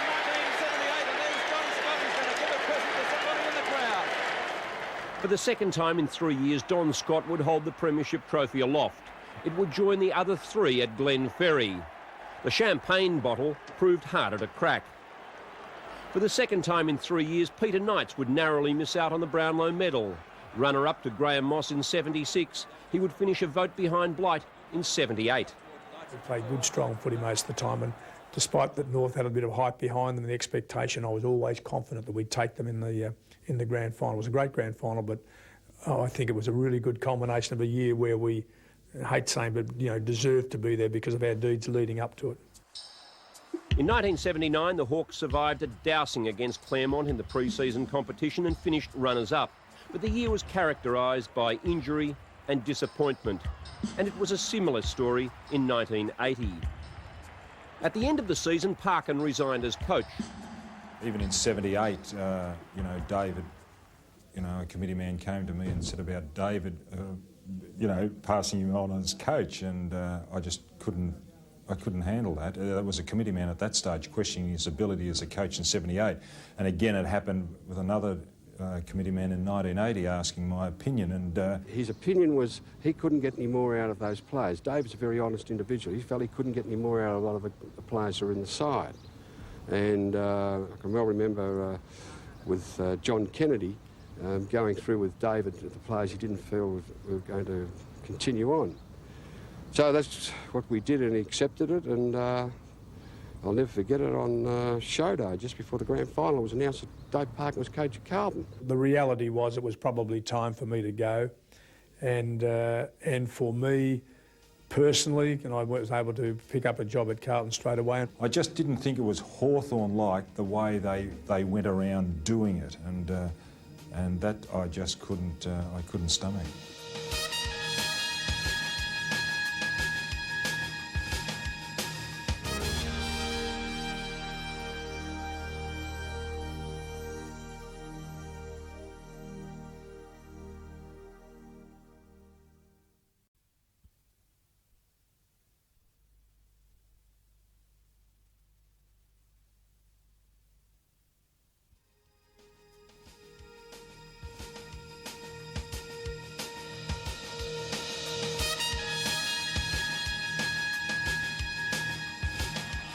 Don Scott would play on under new coach Alan Jeans and captain Lee Matthews. Against St Kilda, he would become the first Hawthorn player to reach 300 games. I remember his 300th celebration with him, and Don went round the room and told the story about why each person had been invited. I mean, Ray Wilson was one of those, and when he came to us talking about Ray Wilson, he said, I can't remember why I'd invited you. And to this day, Ray Wilson still doesn't know why he was invited to Don Scott's 300. But he did get round to Bernie Jones, and you'll remember well there that he said to Bernie, well, I'm not sure. He said, you're probably wondering why I invited you, Bernie. And I could see on Bernie's face that he really was wondering. He said, well, two reasons, Bernie. He said, one, if the Hawthorn Football Club still had you around, I knew there was a chance to get a game. And two, he said, when I wasn't talking to anybody, I didn't talk to any players, no coaches, no staff, no supporters, not anybody for the whole year, Bern. You kept talking to me, and I really did appreciate that. He could be blunt, he could be fearsome, he was often outspoken, but on the football field he was a rugged, inspirational and unique leader. While Parkin would coach Carlton to the premiership in 1981 and again in 1982, the 47-year-old Jeans was preparing to take Hawthorn into a fabulous new era. I was nearly had seal signed and delivered and gone to Fitzroy. He wanted me to come out for an interview that night, so I came out and had the interview, and after the interview, I think I only asked one question through the interview: why did you want an outsider to coach the club? And because they'd been such a tight club for such a long period of time, and I don't think I really got an answer from that thing, but that was the only really question I wanted to know. And I went home and I discussed it with my wife, and within about an hour of that, Ron rang me again, and I said yes, I'd take the job. Well, it was my last game, and at three-quarter time, well, they were making changes off the bench in those days at the ruckman, and I started off on the ball, and the runner came out to make the change, and Ian Payton was waiting over there, and I just sent him back and said, this is my last game of football, I'm not coming off. Scott had played 302 games. 15 times he'd been reported for a total suspension of 11 matches. He had played in 3 premiership sides, captaining 2 of them. But the Hawks hadn't heard the last of him. He would take his colourful demeanour into the commentary box with Channel 7 and return to Hawthorn at its hour of greatest need. In 1982, Hawthorn would win 17 games. Among the new recruits, West Australian Gary Buckenara and a 19-year-old law student named Richard Loveridge. Leading from the front as usual, Lee Matthews. But he's put it through nonetheless. It's 4 points, 3 goals to Lee Matthews. And the face of Lee Matthews a bit battered by today's encounter here at Princes Park. At Essendon, he upset the furniture. The post is broken. Matthews hit it and broke the point post. Oh, talk about a he-man. How was that? He split it right down in half. A fantastic effort by Lee Matthews. After finishing second to Richmond, Hawthorn lost the qualifying final to Carlton before bouncing back in the first semi-final with its 5th successive win in a row against North. With O'Halloran and Wallace both injured, Hawthorn took a gamble on an 18-year-old named Dermot Brereton at full forward. He'd kicked 5 on debut at the MCG that day, heralding the arrival of one of the most fiery and spectacular players of the 80s. Yes, it's made it. It's a goal. Good goal. Kicked by Dermot Brereton. His first goal today, to the applause of the Hawthorn supporters and the Hawthorn players. Brereton kicks his first goal. A last-minute inclusion in the Hawthorn team in the first semi-final here. And it's Hawthorn now, 8 points in front of North Melbourne. 7-6 playing 6-2. Well, here comes Buckenara with the ball in front of him. He tries to get away from the tackle of Atkins and did it well. The hand passes away. Chance for Loveridge to get out to Russo's a chance for a score. The ball going quickly toward goal. Brereton's there and takes the mark. Only a few. Matthews, though, with 37 possessions, was the key to the win. The following week, Parkins Carlton won their way through to the grand final, defeating the Hawks by 32 points. Among the recruits who would bolster the Hawks in 1983 were the trio of Peter Curran, Chris Langford and from Perth, Ken Judge. Puts it through. Great play by the judge. Well, yeah, I suppose discipline and the way the players went about things, the way, you know, there was peer group pressure for blokes to toe the line, that the players always did the right thing because of that reason. You know, all in all, it seemed to me like a very well-bonded club. The infusion of young talent and the emerging careers of youngsters like Brereton, Ayres, Schwab and Loveridge gave the club the depth to add to the experience of its true champions. 83 would be a year to remember. Looks dangerous for Collingwood as he goes. They're messing about. Matthews will kick a goal. He's got it now on the goal. Knights would remain virtually injury-free and reproduce the stellar form of the mid-70s. Hawthorn had started the season well, winning its first 3 matches. At full forward, Michael Moncrief had been on target. 5 times he topped Hawthorn's goal-kicking table, including 90 in the premiership year of 1978. In 83, he had some outstanding performances, including 9 in the win over Essendon in round 8. While Moncrief kicked a bag, Dipper would be sidelined for 5 weeks after being found guilty of striking Essendon's Alan Stoneham. In a most even season, with just 1 win separating the top 4 teams, Hawthorn would finish second to North with 15 wins. In the qualifying final against Fitzroy at the MCG, 2 of the great stars took centre stage. At one end, Bernie Quinlan for the Lions would kick 8. At the other, Peter Knights was back to his very best. Taken over the boundary line by Les Parrish. Now he's going to be penalised, deliberately taking the ball over the line. And Michael Tuck from the boundary line. Right through the centre. A great goal, Michael Tuck. In the second semi-final in the slush at Waverley against old rivals North the following week, it was Rodney Eade in his 14th final who put in the match-winning display, gathering 27 kicks. Up forward, Matthews kicked 5, the Hawks by 40 points, a direct entry into the grand final. While Essendon thrashed North in the preliminary final by 86 points, the Bombers would be on the end of a similar hiding on grand final day. The Hawthorn selectors had made their toughest decision in years, omitting 293-game fullback Kelvin Moore in favour of David O'Halloran. Moore had missed just 1 match in 9 seasons. In Peter Knights' 250th game, 110,000 people watched in horror as Gary Buckenara bowed out of the match in the opening quarter. By half-time, it was all but over. Hawthorn leading by 57 points. Long over the centre half forward position, the back fly. Matthews steps the ball down at Tuck, and Tuck has a pot shot at the goals. But will it make the distance? It'll be a goal! Looking for Matthews. Hurd, oh, beautiful one-hander, just not completing it enough. Matthews, a shot at goal. That's a jam! In the third quarter, Matthews cut Essendon to ribbons with 9 kicks. He'd finish with 6 goals to top the club goal kicking for the 5th time with 79. Tasmanian Colin Robertson would have 29 possessions on the way to the Norm Smith medal. John Kennedy outstanding in defence with 30 touches. Terry Wallace finishing with 32. Hawthorn's 5th premiership was achieved with a record 83-point win. Almost throws that one out in front of him for Terry Wallace to pick up, which Wallace does it right half forward. And it's up there towards the forward pocket, coming out as little Loveridge. So he's got the mark about 25 metres out from goal. Gene's on the phone. Don't tell me he's worried at this stage of the match. We see a goal put through this time by O'Halloran. Rodney Eade going after it, and the ball is out of bounds. So at the 30-minute mark, we see the score. There's the siren, Hawthorn the premiers from 1883.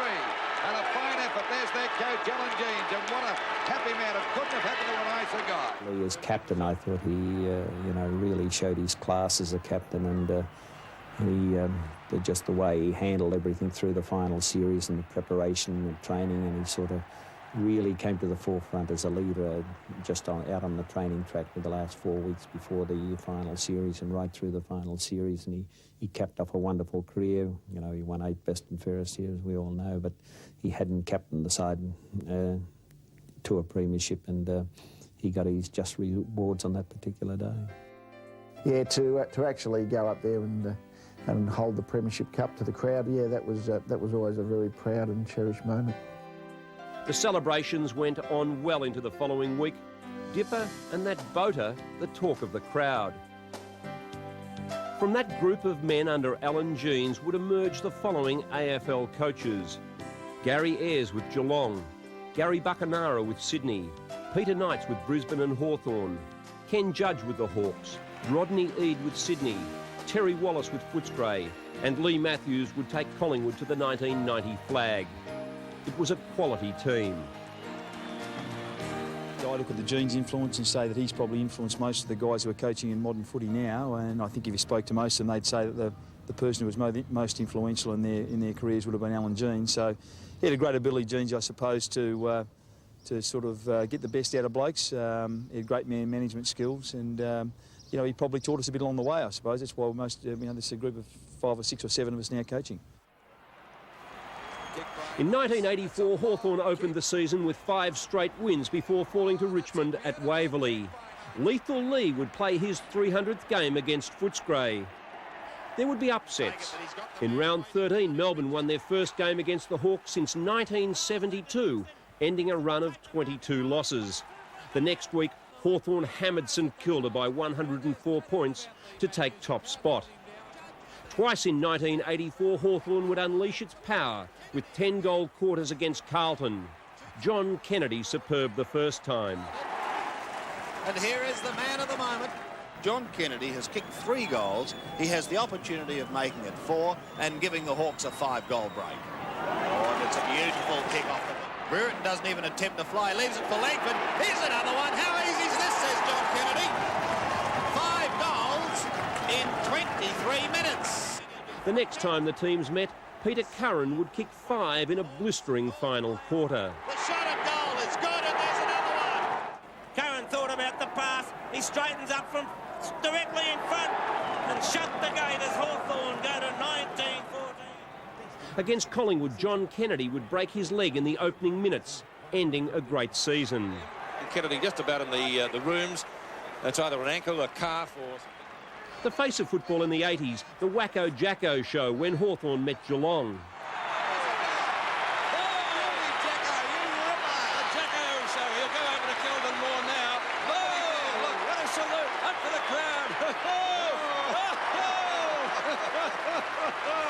But that was great play on the part of Jackson that time. He fumbled, stumbled, too strong for more, outmanoeuvred him completely, and that's a strong mark. And look at Jacko, oh, here we go again. He must be driving Calvin Moore mad. Calvin played 301 games. He said, what have I come up against here? Kelvin Moore would have the last laugh, kicking one of the rare goals in his long career. The qualifying final was ferocious. Dipper and Curly Austin, Brereton and English. With Ayres and Buckenara injured in the final home and away match and Kelvin Moore dropped for the second final series in a row, the Hawthorn selectors had been forced to alter their lineup. It was a match with plenty of feeling. But Matthews with 6, the Hawks by 5. Oh, my goodness, was that a goal? Up there for Matthews to come out. He's in front of Blackwell. He's got to get past 2 of them. They both fall over. This gives him a chance to score a goal, and he does. Oh, look at the chat. That's goal number 6. The second semi-final between Essendon and Hawthorn was one of the most thrilling games of the year. Nothing separating the best 2 sides in the competition. There was some controversy, however, when Kevin Sheedy called in the police amidst claims that the Hawks were seen sniffing a substance. Bomber General Manager Barry Capuano was quick to apologise. To the Hawthorn Football Club, we can only say we're very sorry that such a thing did occur. We were shocked as much as anyone to see it come out that way, and our full apologies go to the coach, the officials and the players of the Hawthorn Football Club. The Hawks into the grand final the fastest and most direct way for the second year in a row. The margin, 8 points. It was the perfect start. And pass from Lester Smith to Matthews, who's steady, shoots at goal. First blood to Hawthorn, and that took only about 30 seconds. There's a chance for another one. Duckworth and Matthews both fighting good. Matthews goes down. He was nearly grabbed by the leg. And Loveridge puts it through for another one. Judge gets the ball back to Wallace. Backing up well. Back to Judge again. This looks like a goal to me. If I've ever seen one, there it is. Oh, there's a great battle. Matthews with a snap at goal. This is close. It'll be a goal. Clark and Matthews. Matthews spins out beautifully. Left foot snapshot is pretty close. He's got it. What a goal. By three-quarter time, the Hawks by 23 points. On a gloomy, overcast day, Essendon would kick 9 goals 6 in the final quarter to win by 4 goals. We unfortunately just really let a game slip, and that's probably, to me, when I reflect back on my career, the most outstanding disappointment that I've had in 15 or 16 years. The club reacted by recruiting All-Australian captain Steve Malaxos from Western Australia and a full forward from Coorparoo in Queensland named Jason Dunstall. A lot of us sort of wondered whether he'd make it because he wasn't in great shape, and often we did running drills, etc. for our fitness work. He really struggled to keep up and often was lapped 2 or 3 times, and you know, in a sort of 10-lap run or anything like that. And so it wasn't the sort of thing initially that everyone sort of made you realise how good a footballer he's going to be. But I mean, he's been fantastic. I mean, he's probably with Matthews, you know. I mean, they probably challenge each other for the best player ever to play for Hawthorn, you know. Hawthorn wooed Magarey medalist John Platten from Adelaide. While Platten trained, he would not commit to making the move full-time. In the background, Carlton was lurking. I still had a couple more weeks to decide and just have to go back to Adelaide and have a talk to the big bosses over there and see how things go from there. Well, Hawthorn officials have said today that if you do want to play football in Melbourne, it has to be with Hawthorn. Is that true? I'm not sure on that sort of side of the contracts and that, but I think it's up to me wherever I go to. I just say the club, and then I think they would have to fight it out.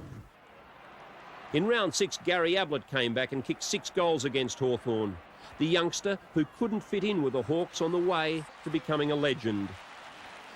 But 1985 was overshadowed by the Bruns incident, recalled vividly in the video biography, Lethal. In every sense of the word. The brawling started in the last quarter when Jacko copped one as he went for a mark and decided to go on with the business. Only a few minutes later, the umpires' notebooks were out again as Jacko was in the thick of it once more. Oh, boy! Langford. Then Lee Matthews decided to live up to his lethal reputation by stopping Geelong's Neville Bruns cold in his tracks.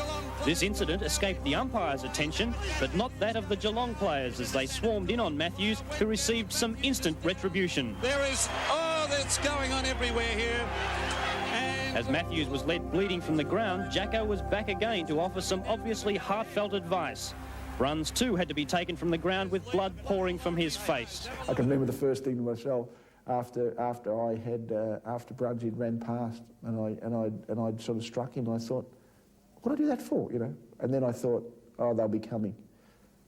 I knew they'd be coming, the Geelong players, and so I just let them come.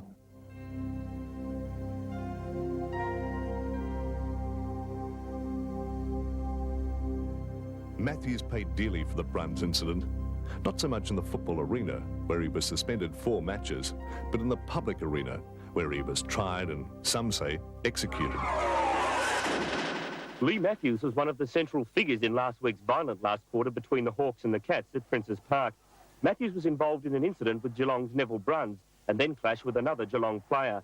Bruns suffered a fractured jaw, Matthews a broken nose and concussion. Today, police were on hand at the ABC TV studios to protect Matthews in case of trouble. During the week, the ABC received several phone calls from people saying they would get Matthews when he arrived to take part in today's taping of the footy show. Fortunately, the police weren't needed. Matthews was still sporting the wounds he received in last week's match and was less than happy when fronted by photographers. You fellas should be ashamed. Later on the show, Matthews described how he'd been feeling since last Saturday. Certainly very difficult. I suppose if my life had been the weather this week, last 7 days, been an earthquake, I suppose, is the best way to put it. But there's not, you know, there's very little can be said. Was that the lowest ebb that your career had reached? Well, unfortunately, there's matters from last week's match still to be resolved. And in fairness to all parties concerned, I can't make any comments of really much of the events of the last week. What transpired went way beyond the boundaries of football. Matthews was charged with assault, was convicted in a magistrate's court and fined. Controversy raged over whether police and courts should have interfered in a football incident. And as the bitterness continued, Matthews contemplated turning his back on the game. Did you feel like getting out of football in the week after that event? Oh, undoubtedly. I mean, I'm very, very glad it was my last year of football. I mean, I'd hate to any player to have to go through that in the early part of your career. Probably might well have decimated your career. I mean, I certainly, when I came back playing after that, and only was for half a dozen games, but I certainly wasn't going near anybody in those, you know, at that stage. And so I mean, I'm very glad it was in the last year of my career, because otherwise I don't know whether you could have played with the same kind of aggression and that was necessary. Ruthless, yeah, I'm sure I was ruthless. I kind of have to admit to that I sort of played footy a little bit like war without weapons in a fashion. I mean, I kind of tended to play football in its very most brutal, basic form, probably. And that meant quite regularly I seemed to be involved in dishing out some sort of physical punishment. Now, probably, if we're talking about the rules of the 90s, well, you were smashing them to smithereens. Well, back in the 70s, probably bending them slightly, but the umpires thought all you were doing was bending them. In the grand final of the night competition, Hawthorn would record its only win for the season against Essendon. With Matthews' sideline, Michael Tuck would step in as captain. Matthews returned to the side and announced that the grand final would be his last as a player with the club. It'll be a free kick now. The umpire calling play on as Russell Morris drives it out there towards the wing position, the back fly. There'll be plenty of mistakes in this first quarter, and they're having a go again. We tip this. This will be on for Young and Old before it's over. Baker and McCarthy. Well, they're going in now, and Hawthorn are not taking any funny business today. Look at them going in, piling in there. Players falling over left and right. You pick it up, and you'll find the fighters there. Matthews and Watson. Look at them piling up. This is the best I've ever seen in a grand final, Bob. I can't recall. Look good. Oh, golly, Peter. Talk about stacks on the mill. You've never seen anything like this. How they'll unravel them, I don't know, Peter. Well, there could be every player on the ground is involved, and you could book the whole two sides, Bob, couldn't you? As Alan Jeans would say later, in 1985 we wouldn't have won if we started at 9 o'clock in the morning. Even before the game, you were still an AFL footballer. 3 hours later, you were no longer. And something that I'd wanted to do all my life from the time I could remember died. It was like part of you died, because that was it. You couldn't play anymore. Matthews would leave the field in an emotional state. One of the greatest players of all time, Matthews had played 340 games, kicked 915 goals, won 8 Club Best and Fairest awards and starred in 4 premierships. Ironically, Vice-Captain Peter Knights would retire the same day. Although not part of the grand final lineup, Knights played 267 matches and missed more than 100 through injury. Visions of his boyish good looks, his perfect demeanour and his dash and high marking were an indelible part of the great Hawthorn sides of the 70s and 80s. In 1986, John Platten made the move from South Australia and made his impact immediately. Against Carlton, of all teams, he was in best on-field mode. The Rat, with 14 kicks and 12 hand passes, had settled right in. He does. He goes. And I think some of the Hawthorn fans are about to say, welcome John Platten, good night Carlton. 13. The next week it was Michael Byrne thrust into the spotlight. He'd kicked the match winner against North. There's a chance now for Byrne to mark. He's got it. Oh, he's only about 35 metres out from goal, directly in front. And can he get it? Because if he kicks this goal, he's already kicked 2. It would just about give the game to Hawthorn. On replay, a fine mark. Crocker doing everything he could to try and punch the ball away, but Byrne in better position. The odds against Michael Byrne. He kicked 3 last week. He doesn't often do that. He's kicked 2 tonight, so this is the most crucial one of them all. He's got it, has he? Away to the goal umpire. Byrne likes it. It's a goal. After the failures of 1985, Jeans was made full-time coach, and the club appointed Michael Tuck to lead the side. He'd first come to notice as a 16-year-old at Berwick 16 years earlier. At 32, some thought he was in the twilight of his career. How wrong they were. Tuck, probably Hawthorn's best player. The captain has done a fine job. Needed a few mates. Bacanara's shot might go through. Has it? Yes, it's a goal. So 2 goals. For the second season in a row, Hawthorn won the night series, Platten kicking the sealer. He gives it to Platten. A snapshot going pretty close. It'll be a goal. And put down the glasses for the 1986 flag. No Hawthorn player had won the Brownlow medal. In 61 years, they had provided a string of runners-up, but the big one had eluded the Hawks. In 1986, the mild-mannered, quiet and conservative Robert Di-Domenico changed all that. While Dipper was gaining cult status for his on-field play and off-field Don Johnson looks, the man who commanded most of the attention was the kid, Dermot Brereton. In this feature on Channel 9, Lou Richards took a look at the other side of Dermy. A 22-year-old who was already a VFL superstar, a young businessman with a sharp head on his shoulders. It's that head that seems to cause comment wherever it bubs up. He's got dyed blonde hair, a collection of earrings and studs. He wears bracelets and chains. And if you don't mind, he runs a frock shop. How about a jumper? Dermot's dress shop at Somerville, on Melbourne's Mornington Peninsula, is the home base for Hawthorn's champion centre-half forward. A player who has established himself in 4 tremendous years as the key player in the best football side in the land. The locals are used to seeing Dermot in the window, fixing the displays and pushing around the dummies. He's in business with his mum, Jean, and whilst she's his most avid fan, you get the idea that she could do without the earrings and things. If he wants to wear it, it's up to him, isn't it? Yeah, looking at you now, Jean, I don't think you're too happy about him wearing the earring. Oh, I'm not wrapped. Do you go to the football of a Saturday to see Dermot play? We never miss, Lou. And how long have you been following Dermot? Oh, since he was about 6. Brereton might be a toughie in some people's eyes, but not to his mum. Well, he's a very good son, put it like that. Placid lad, is he? No, he's not placid, no, but he's very good. This is the Brereton that footy fans know, the 97-game veteran who has played in 2 premierships for the Hawks and who has starred in the last 4 VFL Grand Finals. It's astounding to think he's played in 15 finals since kicking 5 goals in his first senior game, the 1982 semi-final against North Melbourne. Brereton kicked 8 goals in the 1985 Grand Final in a losing side and holds the VFL record in the most vital match of the year. While his mum would probably like to think of Dermot as a well-balanced, loving son who was proud of the family and keen to do well, there are others around who have different views. The could have been champions, for example. Now Dermot Brereton is a hood, Dermot Brereton is a hood. He had an ugly childhood, and he'll never be any good. I wouldn't try to tell you as if I didn't think I should. He's your classic Aussie knucklehead. Dermot Brereton is a hood.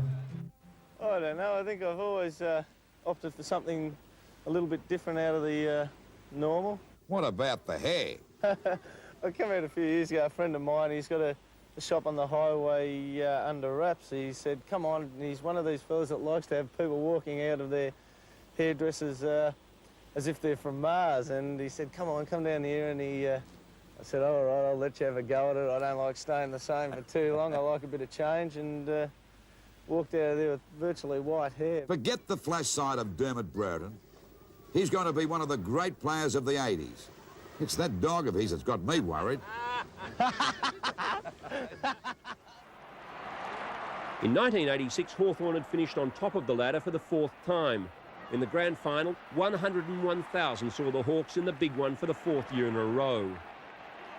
From the first minutes of the game, it would be defender Gary Ayres who set the standard for toughness and determination. He would obliterate Blues danger man David Rhys-Jones. 2 goals to Buckenara late in the opening quarter set up a 25-point lead. Down by Dill as a go for Buckenara. Kicks it off the ground, it's going close, it'll bounce in for a goal. Oh, what's the fortune? That's his second. By the 6-minute mark of the second quarter, the lead would have blown out to 37 points. In front of Dunstall. Dunstall gets in front of him, and how did he do that? Snapshot is a goal!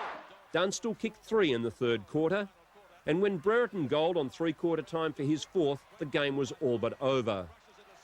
To Gary Ayres went the Norm Smith medal, 18 kicks, 8 hand passes, and a third-quarter goal from 55 metres provided the perfect backdrop to a perfect day. 20 years after Alan Jeans had coached St Kilda to that first flag, he was back celebrating. The quest for back-to-back premierships was on, and after a win over Carlton in the opening round of 87 looked to be a distinct chance. While the Hawks won the matches that counted on the field, they were battling off the field.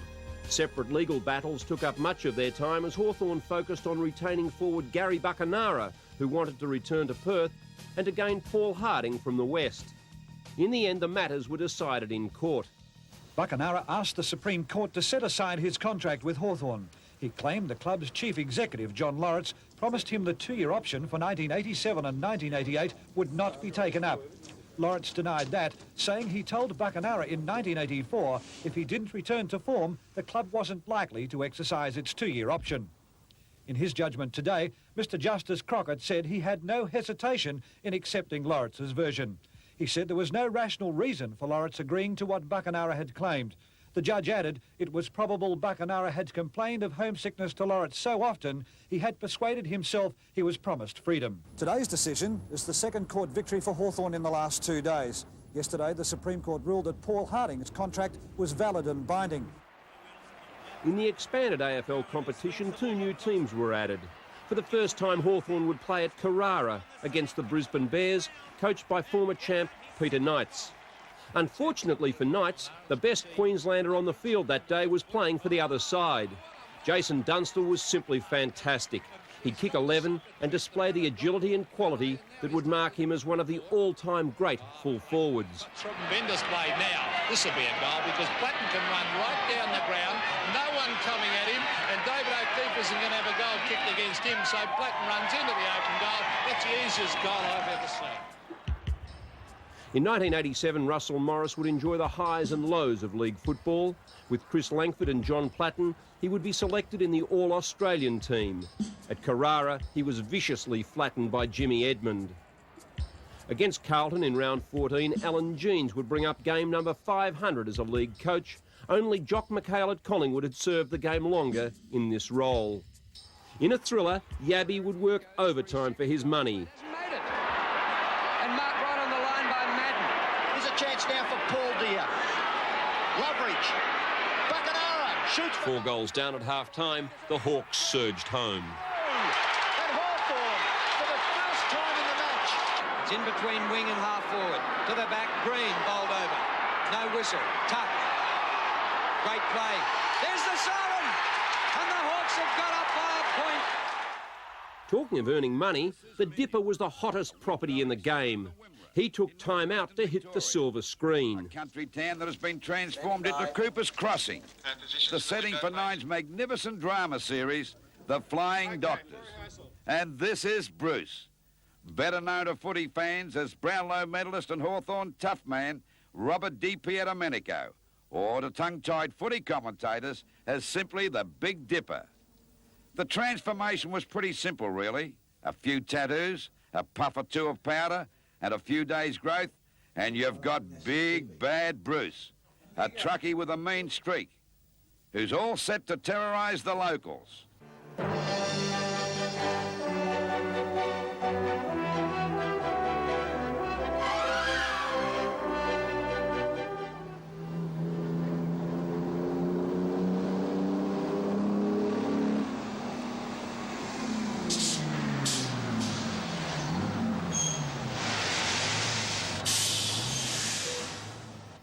The big rig ground to a halt, and out jumped Bruce, Big Bad Evil Bruce.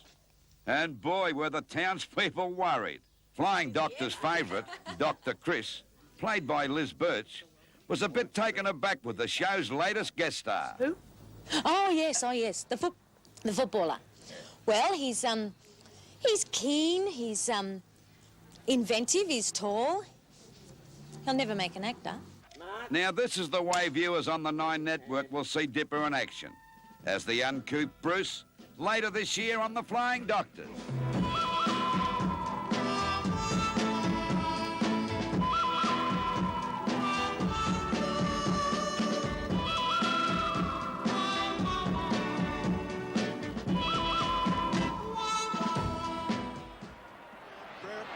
Michael Tuck would eclipse Lee Matthews' club record of games.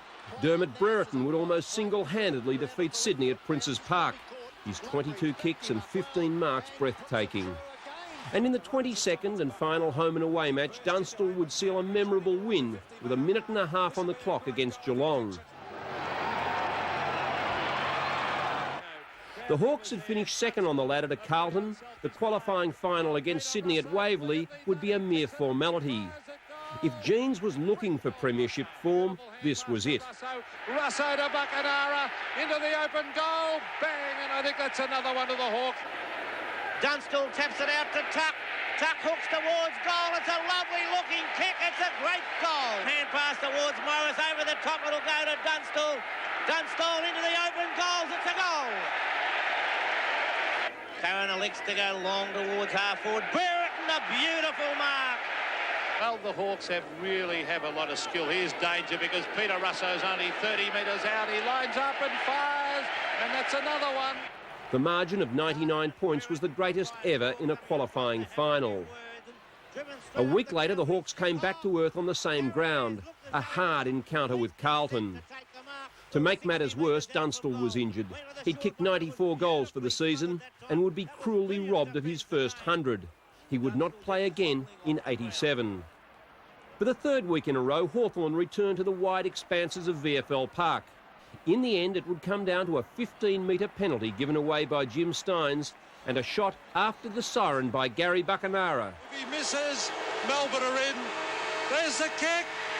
It's a goal. It's a goal. Hawthorn have won. 6-4 favourite for the Brownlow in '87 was John Platten, but first he had to survive a day with Lou. The moment I saw Johnny Platten's twinkle toes weave their magic through the packs for Hawthorn, I was hit with a thunderbolt. The long, flowing locks, the nimble feet, and the boyish looks convinced me. Oh, tiptoe by the window, that is where I'll be. Come tiptoe through the tulips with me. Tiny Tim, ladies and gentlemen. Oh, fantastic. We found the VFL's answer to Tiny Tim, the shrill songster of the 60s, strutting his stuff at the Sylvan Tulip Farm. Where else? Oh,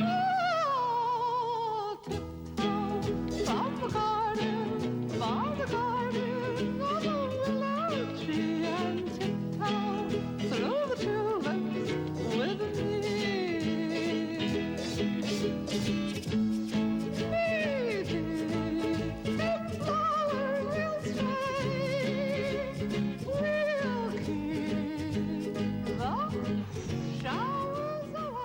He might look like Tiny Tim, but the similarity ends there. Platten is the hottest property in the VFL this season. He has every chance of playing in back-to-back premierships with Hawthorn. He's scooped up tens of thousands of dollars worth of media awards and is raging red-hot favourite to take out the Charles Brownlow medal in this, his second year with the Hawks. Platts, Tiny Tim, or as his teammates at Glenferrie call him, simply the Rat, is one hell of a bloke. The type of guy who'd give up his day off for a jaunt through the tulips for a gag, or wander through the bush for a bit of a chat on the eve of a final. And now there's a bit more pressure on you on the Saturdays and at training, so it's great to just get out and just relax. The All-Australian rover hopes to emulate this bloke, North's mighty Malcolm Blight, by becoming the second player to win the Magarey-Brownlow double. Ladies and gentlemen, we have dual Brownlow medal winners. For the second year running. Once again, a tie, ladies and gentlemen, John Platten and Tony Lockett, joint winners. For the 5th year in a row, Hawthorn had made the grand final. This time Dunstall was missing, Morris was off early through injury, while Tuck and Dipper would take heavy blows. The match-winning move from Carlton was the decision to play David Rhys-Jones on Brereton. The fiery blue would win the Norm Smith medal for his blanketing role. At season's end, Ron Cook stood down as president after 8 years. He'd been actively involved with the club since 1953. And then, in November, Alan Jeans was operated on for a brain hemorrhage. We went to Japan, and that's when the crash came, the financial crash. We're playing Essendon in an exhibition game. And Alan had monies invested with various people in shares and what have you, and he just couldn't believe what was on the television. In Japan, they've got a TV station going all day on money and everything else from America, and he had his eyes glued to it, and he knew he was in trouble.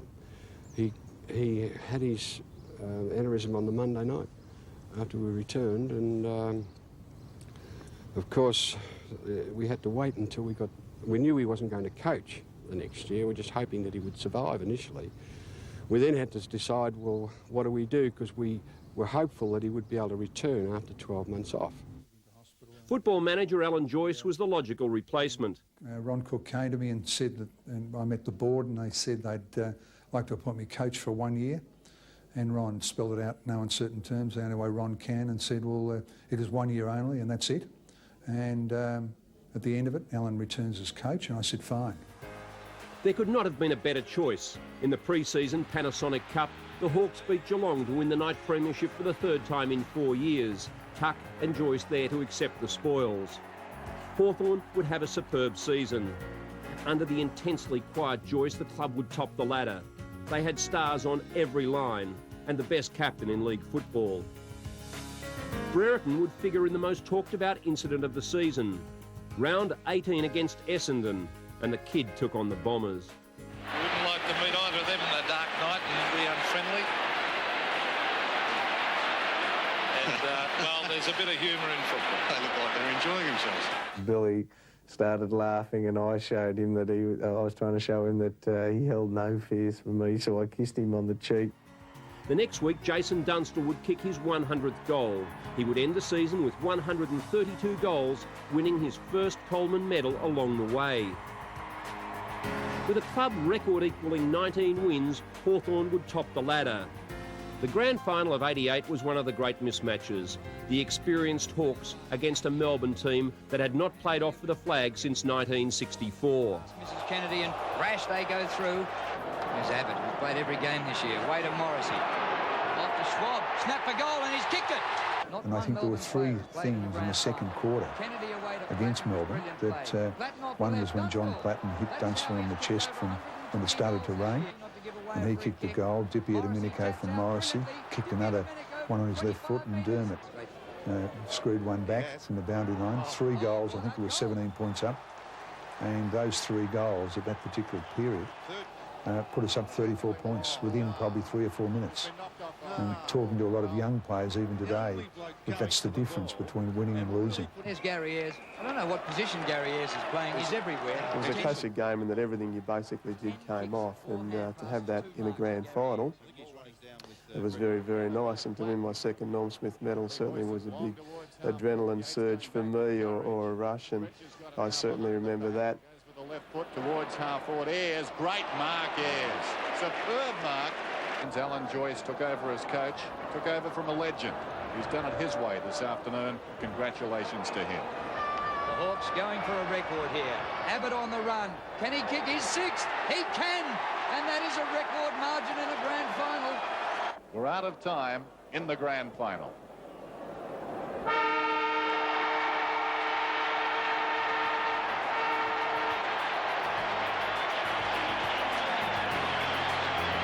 Hawthorn, their 7th premiership in emphatic style this afternoon. Gary Ayres would become the first and to date only dual winner of the Norm Smith medal. As President Trevor Coote would say at the Hilton that night, they said we were too old, too slow, lacked talent and had an untried coach. The 96-point win over Melbourne was the club's 7th premiership, the margin the greatest in league history. In 1989, Jeans resumed as coach, Joyce resumed as football manager. He had been the ideal stand-in. His loyalty and integrity could never be questioned. The rules were set, and I think that's one of the things that has been very important in that phase of the Hawthorn Football Club, that the rules were set and everyone knew what was going on. The AFL decided it was time to present retrospective Brownlow medals to those who'd tied and lost on countbacks in years gone by. For Col Austin, his moment had come some 40 years on. Dipper and John Platten were on hand to see him collect his medal from the man who'd deprived him of football's greatest honour all those years before, South Melbourne's Smokey Clegg. The wife and I were at the pictures that night, and the wife thought I had a chance. I said I had none. She advised our babysitter that if anybody called, tell them where we were. So at half-time in the picture theatre, I went out as usual and just went for a walk around, and when I went back, she said, anybody there? I said, no, don't be silly, nobody will be coming. After the pictures, we wanted to walk out, and there were some photographers and a newspaper reporter. She said, you've won it, you won it. And they said, no, sorry, he lost on a countback. So it was a big disappointment at the time. Hawthorn would play Geelong twice. Arguably, they were the 2 best games of the season. In round 6, they clashed at Princes Park, the Cats in blistering first-half form, leading by as much as 9 goals. But in the last quarter, Hawthorn came back from a 4-goal deficit to take the game. It would be a sign of things to come. Comes to Platten or Mew. Chris Mew over to the former Brownlow medalist. What a great kick to Hall. Brilliant kick. And to Brereton. Sensational football by the Hawks. Oh, nearly took the mark, but it's not there. Platten, the short one is on. Is that a free kick? The umpire didn't think so. David Brereton with an open goal, and he's put his foot through. Late in the first quarter, after starting sensationally. Here's Morrissey again. A tap out was clever by Hall to Pritchard. Dippy to Domenico. Back he goes. Shot for goal by Kennedy. He's got it. Dunstall can't break the tackle. Morrissey off the ground. The Hawks are in front. The low point of the season came in the State of Origin match at the MCG against South Australia. Brilliant forward Tony Hall tackled by his own Hawthorn teammate and Victorian opponent Andy Collins. He would face a knee reconstruction and 12 months out of the game. In round 18, Dunstall kicked his 100th for the 2nd year in a row, another Coleman medal and the club best and fairest to go with it. Again, Hawthorn topped the ladder for the 2nd year in a row with 19 wins. In the second semi-final, they'd meet and beat Essendon, Dermy knocking the wind out of the Flying Dutchman's sails. The 1989 Grand Final will go down in the annals of the game as one of the greatest. In the AFL's documentary, 100 Years of Football, the courage of 2 of the game's great stars was examined. For Hawthorn was not a particular goal, nor kick, nor spark of brilliance. It was the moment when the game's most flamboyant personality, Dermot Brereton, rose to his feet after this attack in the opening seconds.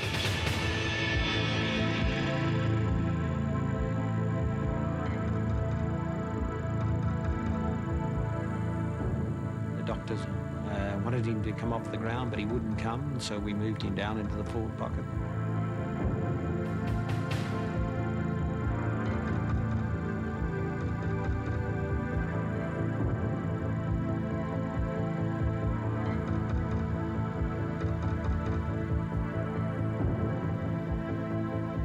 I just remember saying to myself, it cannot end here. This has got to be probably the most important 2 hours of my life. It just cannot end here, and I just mentally wouldn't let it end there.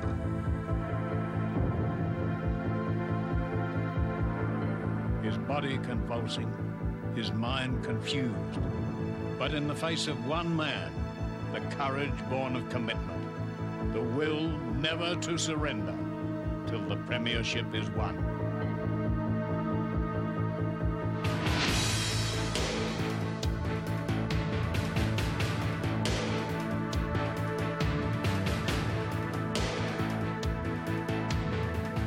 It's just the most thrilling thing I've ever seen.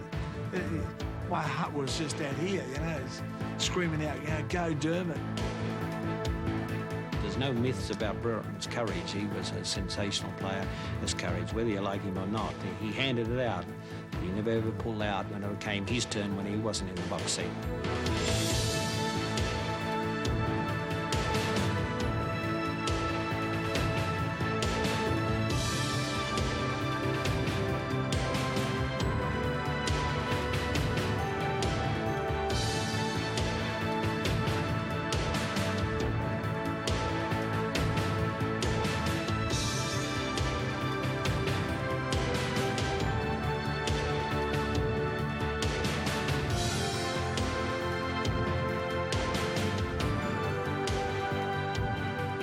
Still recovering from the clash, Brereton took a towering mark and goal, inspiring Hawthorn to a great victory over Geelong and writing another chapter in football's folklore.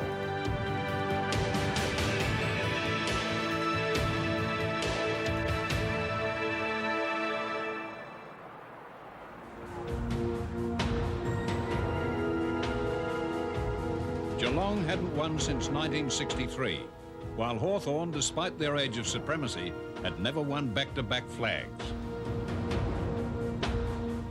But these players, if they really wanted to be the players to play in the first back-to-back premiership, they had to pay a supreme price.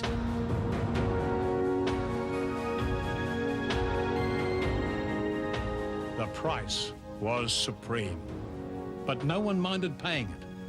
12 players were taken to hospital afterwards, 6 from each team, including Hawk Robert Bippier Domenico, who had continued playing despite a punctured lung.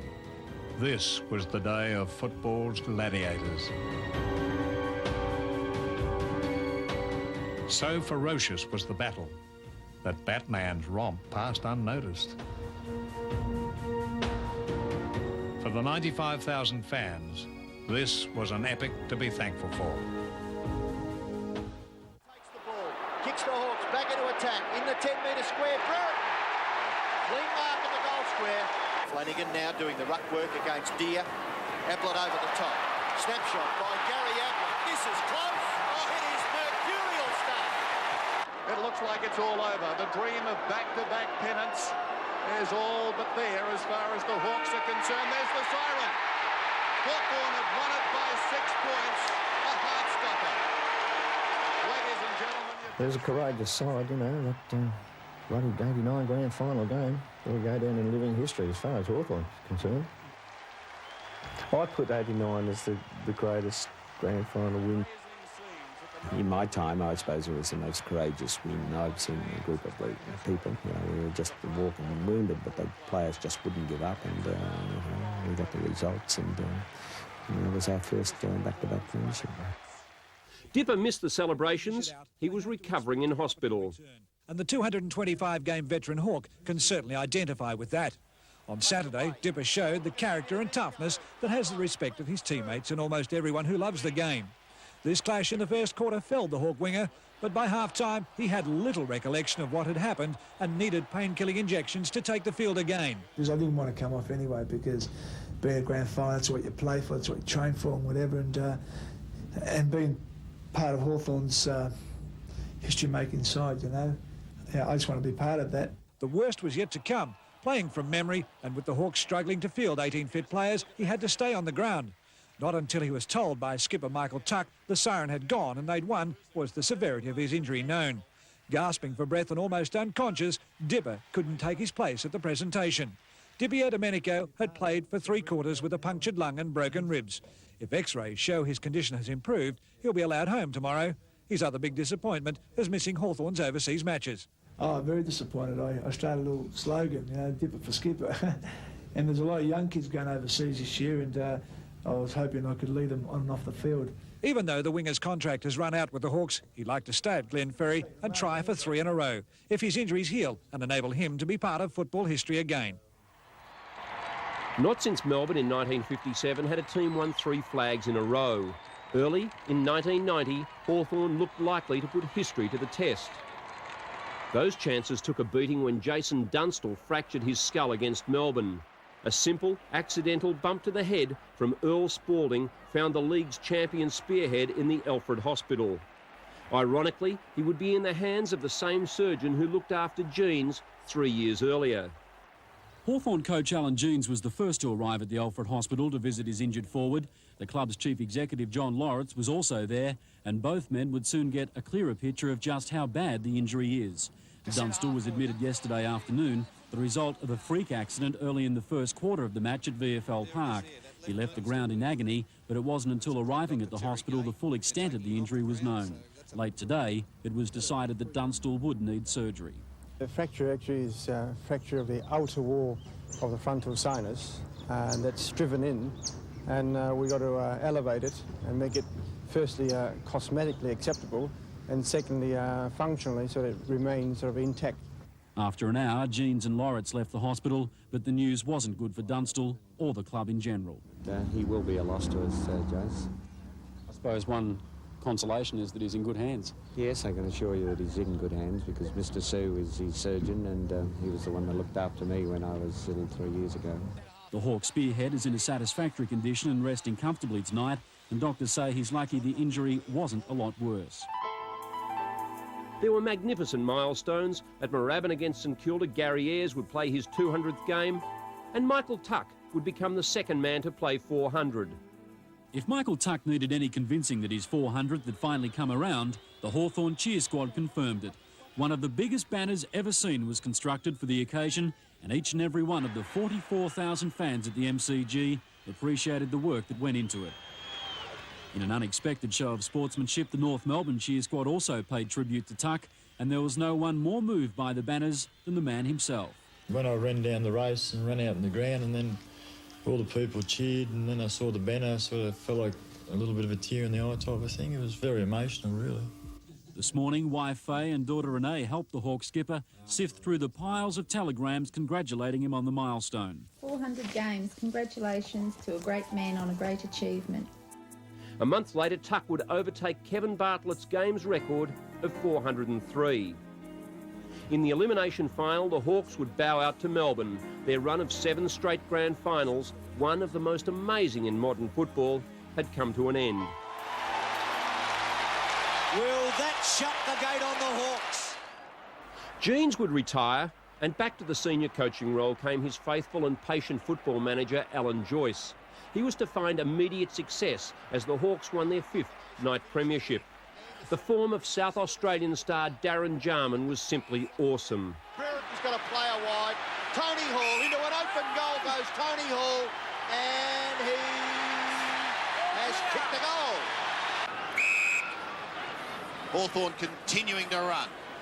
Dunstall, look at that. Clever tap to Jarman, then did the shepherding. Here's Jarman at work. Almost ran too far, pulls it back and goals. As Joyce began the task of rebuilding the Hawks after the letdown of 90, he lost ruckman Greg Deere with a knee. Peter Wilson was saying it looks like a meaty on the cruciate, so probably an operation on Friday to see what's happened, and we'll take it from there. So it really looks as if you'll miss the season. Well, he said more or less, yeah. That's it. Yeah. There'll be no football until next year. That's right, yeah. And then against Adelaide, watched as Brereton crashed into the Crows skipper Chris McDermott. The kid would get 5 weeks. To add to his woes, Dunstall would injure his ankle against the Eagles. Joyce did have some more relaxed moments. Against Fitzroy at North Hobart Oval, he watched his men kick 36 goals. Jarman again in brilliant form. Our first sights of the young Paul Hudson had come at a time when his famous dad was seeing out his brilliant career in Tasmania. You think you might be a full forward one day? Yeah, I hope so. What about the VFL? I want to play for Hawthorn over there and be number 24. Why number 24? Because it's Peter Knight's number. He's my favourite player for Hawthorn. By 1991, Paul Hudson had come of age. Against Collingwood, he kicked 9. 45 metres out. He's kicked his second. Great play, Hawthorn. Platt in front of the pack. Getting better as the game goes on, John Platt. Hall drops a mark. You don't see that in a month of Sundays. Hudson again! Number 9! The Hawks of 91 were on a mission. Against Melbourne, they were back at work. They would finish the season in second place behind the West Coast Eagles, and by a strange ruling would find themselves flying to Subiaco for the qualifying final. And there's a good start by the Hawks. Jakovic tapping it down towards Langdon. Can't get clear. Kemp a chance. Onto the left foot. Pulls it around, and there's the quick answer. And now he's caught. Does get rid of the football towards Turley. With him is Brereton. He's hurt himself. The knee, I think, is that shot by... I skidded onto the ground with in the injury at that stage in the second quarter. My knee pulled open and I stretched the ligament, so that's the end of my year. Comes in to take it. Getting help from the ground, like to have people cheer you being hurt, it's almost subhuman in my mind. Despite losing Brereton with a knee injury, the Hawks would show their class. Tries to sucker up the ground and has kicked another one. What a sensational goal. Morrison. Long and low, up towards Jarman. Westfall went too early and it could be costly. Jarman's away, 35 metres out. He shoots in towards goal and has put it through. In the second semi-final, it looked like the 89 grand final revisited, as Geelong again tested the courage of the Hawks, and again they came off second best. The margin in Hawthorn's favour, just 2 points. Back up support, Pritchard at open goal. Darren Pritchard has slammed it through for a great goal. With the MCG unavailable because of the rebuilding of the Southern Stand, the 91 grand final would be held at Waverley, the first away from the home of football since the 1945 bloodbath at Princes Park. In what was destined to be Michael Tuck's 426th and final game, the Hawks would claim their 9th AFL premiership. I remember on the board, and I suppose there are significant things in life and in footy, but I remember putting up on the board that we had to cause the problems in the West Coast Eagles backline. And to do that, Dunstall probably had to kick 6.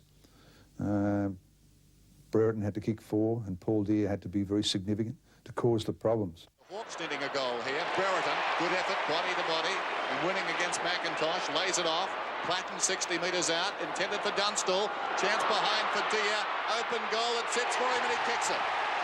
It's a fight on in mid-square. St Genty, it's in the centre square this is going on. And Brereton's also getting involved with McKenna. 5-1, 3-6. Brennan favours the outer side. It's getting dark suddenly at VFL Park. Perhaps a chance of rain. Deere again plays on. 45 metres out from goal. This could be a lifter. It's a goal. Great kick.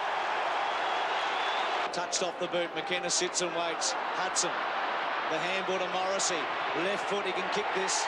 He has put it through. Well, this is where Deere can be very good. Body to body. He usually wins out. That time he pushes McIntosh. Brereton looks for half a free kick. Deere cleverly with strength to Anderson. Oh, great kick for a goal. Look at that one. A beauty. Hawthorn leading by 11 points in the grand final. Lawrence has kicked the 4-4. Deere goes in and Brereton in the front spot. Collins comes to meet it now. 60 metres out from goal. Dunstall has the drop. He goes back in front. Brennan's fallen over. Dunstall deep in the pocket. Measures the options. Pulls it back. It's a goal. Oh, what a classic. And look at this, a panic for Gowers if it sits. Taps it over to Allen as the siren goes now and the Hawks win. beating the West Coast Eagles at Waverley was I could probably say probably one of the most memorable ones I can think of, because it's the first time out at Waverley Park, and to beat a interstate crowd as well was just tremendous. Alan, they were fantastic today, a magnificent performance. Yeah, they were, Bernie. Very proud of them today. We had to play like that to beat them, and they were magnificent. Thank you. There would be one more premiership in the 90s. In 1992, Joyce would guide his men to another night flag, defeating sentimental favourites Fitzroy. Paul Hudson would win the first Michael Tuck medal as best of field. The club would see the 91 flag unfurled, and against Geelong watchers, Jason Dunstall returned to his best with a record equalling open round dozen. Towards full forward, one-on-one, Dunstall. Well done, McGrath. But Dunstall's got it again. He may kick his third. A kick across his shoulder is magnificent football. There's not much McGrath can do about that. Hawthorn mark taken by Madigan. Away they go. Cooper onto Jarman. Jarman looks upfield and delivers it with precision. It's a kick, isn't it? Magnificent kick on the run by Jarman. And pretty to watch that football from the Hawks. From 45 metres out directly in front, the kick looks pretty good. It's a goal. Against Richmond in round 7, he would gather 25 kicks, 18 marks and kick a lazy 17 goals, the second best in history. Paul Deere would be suspended for 4 matches for tripping Footscray's Peter Foster after video charges were laid. When we look back at 92, you have to remember the skill of Darren Jarman. Kicks it out to the wing. High! What a mark! Mark of the day, Darren Jarman. The artistry of Tony Hall. The 50. Big pack at the fall of the ball. Great mark, Hall. Courage goes out the door with Hall, doesn't he? It's terrific. They trail by 2 points. Hall goes for goal. A lot riding on this kick. Oh, it's a great kick for the Hawks. It's a goal. And the continued goal-kicking prowess of Dunstall, who reached his 3rd century of goals against Geelong. The number 100. Well, this is a soda for his 100th. Leans back, straight through the middle. 100 goals, Jason Dunstall. And here come the Hawks. And still the goals piled up. A dozen in a 160-point win over Essendon. 12 against Richmond. And for the second time, Dunstall would finish runner-up in the Brownlow, and for the 3rd time be club champion. Number 6. Finishing 6th, their worst since 1981, meant that Hawthorn returned to Perth to play premiership favourites West Coast. Dunstall would kick 6 as he took his season's tally to 145, but this year there would be no reprieve. He's bending it back. Is it back far enough? I think it may be. Yes! In round 3 of 1993, Dunstall would kick his 800th goal. Against Footscray, he would dazzle. He was in superb form. And again in 1993, Dunstall kicked 100 goals. Absolutely magnificent stuff by Dunstall. In an incredibly even season, Hawthorn would finish 4th, just half a game behind ladder leaders Essendon. They were in the finals for the 12th year in a row, but as was the case in 92, they would quickly drop out of premiership contention, losing to newcomers Adelaide. It would be Joyce's final year with the club. And to be involved twice at the club, and to win 2 premierships, I really enjoyed it. But I think, people ask me, the highlights of, of those 2 things. It's probably more the people, and the people in the football club that really, you enjoy more than probably the outside things that people look over the fence and see. And the premiership is part of that. But, the people involvement is a great thing that I've loved about football. Back to the club as senior coach came Peter Knights, but he would face one of the toughest tenures of any Hawthorn coach. Yeah, it's pretty sad. It feels like someone's died in the family, so to speak. It's becoming an all too familiar sound as players depart a club that had become their extended family. Ayres' decision came after he rejected a new and less lucrative contract. Like Brereton, Ayres won't publicly criticise the club that he helped to multiple premierships. The challenge now is at coaching level. Certainly quite keen to coach, and I think I've got something to offer, or I know I've got something to offer in that area, and certainly locally, whether that's VFA or what, we'll certainly consider all our options. Brereton, meanwhile, hasn't wasted any time in weighing up his options. He met Footscray officials this morning to discuss a move to the Western Oval, but he's almost certain to move to Sydney. And in October 1993, Dermy was all over the news again. The groom arrived on time and, with a kiss for luck, Dermot was ready to form his new team. Among the invited guests, Dermot's Channel 9 colleagues. Also there, many of his former Hawthorn teammates, including Gary Ayres, who abandoned the club with Brereton this week.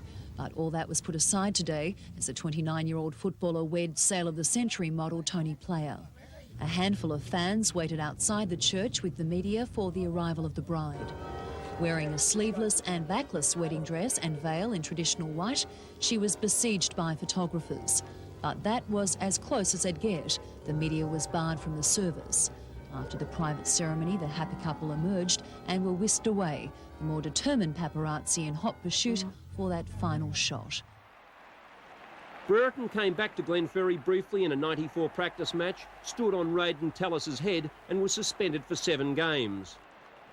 In 1994, Hawthorn had a new captain in fullback Chris Langford, and while the club struggled to overcome crippling debts, still produced some wonderful football under coach Knights.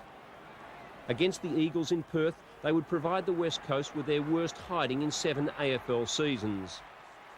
They'd topple reigning premiers Essendon.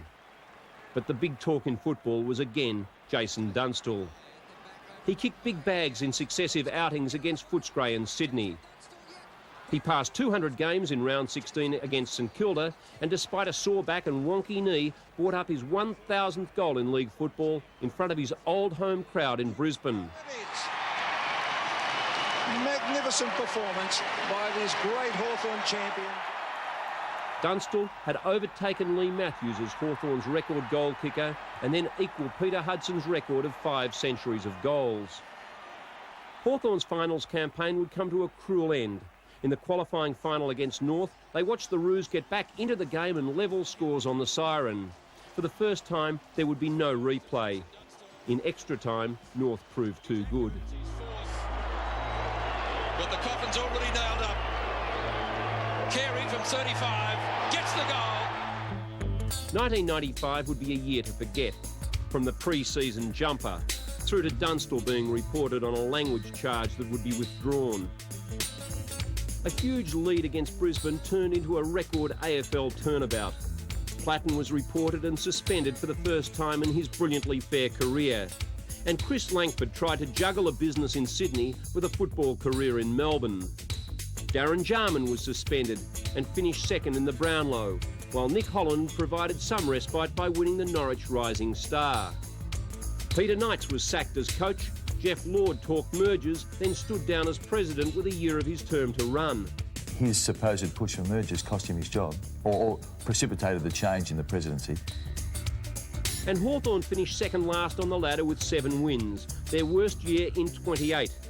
For the first time since 1982, there would be no September. Premiership forward Ken Judge took over as coach. The big fish Paul Salmon crossed from Essendon, but in 1996, the centenary year of the AFL, a quartet of close finishes summed up the year. Chances went begging, like the perfect pass from Dunstall to Pritchard that saw the Hawks draw with Footscray. In goes Pritchard, and he misses. The scores are level. Tony Wood salvaged a lucky win in the dying seconds against Geelong. Woods has kicked it. And Jason Dunstall almost did it on his own against Melbourne. He kicked 10, his 100th for the 6th time, but even then it fell on the young shoulders of Holland to see out a win that would put Hawthorn in the finals. There would be another thriller, but not before Dunstall left the field injured, the Swans by a kick. But the Heartstoppers had nothing compared to the heartstrings that were tugged when talks turned to mergers with Melbourne. Nine's Jeff Hutchinson on Sports Sunday. We're the mighty fighting Hawks. I say to my kids, the first one was the best. You know, you couldn't see the grass here for people. Yes, well, that feeling's gone because the ground was so small. It was always very intimate, wasn't it, coming here? And like here, remember coming here and listening to John Kennedy roar. The career stats for Moyer and Brenda read, no games, no goals. But for nearly 50 years, they've played their hearts out for Hawthorn. Early on, the trophy cabinet was full of wooden spoons. But in the last 20 years, the Hawks have proved the most successful team in modern football. 8 premierships characterised by unflinching commitment, a touch of the brawling, brilliant Irish in a kid named Brereton, and a willingness and honesty to do the hard things. Success should have brought members and money. It didn't. And just a few years on, club president Brian Coleman was announcing what amounts to a football club fire sale. I'm here to announce that the Hawthorn board has unanimously decided to recommend the merger with the Melbourne Football Club. Members of the board of the Melbourne Football Club have unanimously agreed that in the best interests of the Melbourne Football Club for the future, that we reposition the club. This is Victorian football in 1996, the centenary year, the celebration year, where good men with stout football hearts are doing the unthinkable. It's totally abhorrent to every fibre in their body to make this decision. But they're only doing it in the interest, the long-term future of this club. We must educate the people of Victoria to the problems that are confronting the Victorian clubs. What solved yesterday's problem doesn't solve today's problems. We are in a new ball game. Right there with him. But this new ball game, now played so well in Sydney and Brisbane, is breaking Melbourne hearts. The AFL Commission has long stated struggling Victorian clubs would have to go. After 112 years, Fitzroy now has 1 week left. And on September 16, Hawthorn and Melbourne members will vote to change forever their football identity. And they can be emotional about it and all those other things, and I can understand that. But then we've got to break through the emotion and look at the future. And the emotion won't get us through the future, unfortunately. OK, we're not Collingwood, we're not Essendon. We probably never will have members in their numbers. But what we've got are loyal. They love their club. I mean, there's a line in our song that's pretty trite, a lot of people think. But sitting here the last 2 weeks, it's not trite at all. It's just cold, hard fact. We do love our club. If I was on the board now, I'd be doing exactly what the board members are doing. They're the people charged with the responsibility of looking after the future of the club. It's all very well for people on the fringes to come out and rant and rave. They will hold the responsibility for this club. If the club does not merge and the club falls over at some future time, they must carry that responsibility. Those on the fringes who rant and rave. Ross Oakley's words, at best ill-chosen, are at worst very patronising to those whose loyalties have kept Victorian clubs alive. Could I ask you to have a look at these flyers in regards to the merger? We're trying to make people realise that the merger isn't the only way of saving Hawthorn. It is true there are people who still think you can save footy clubs with a few more chook raffles.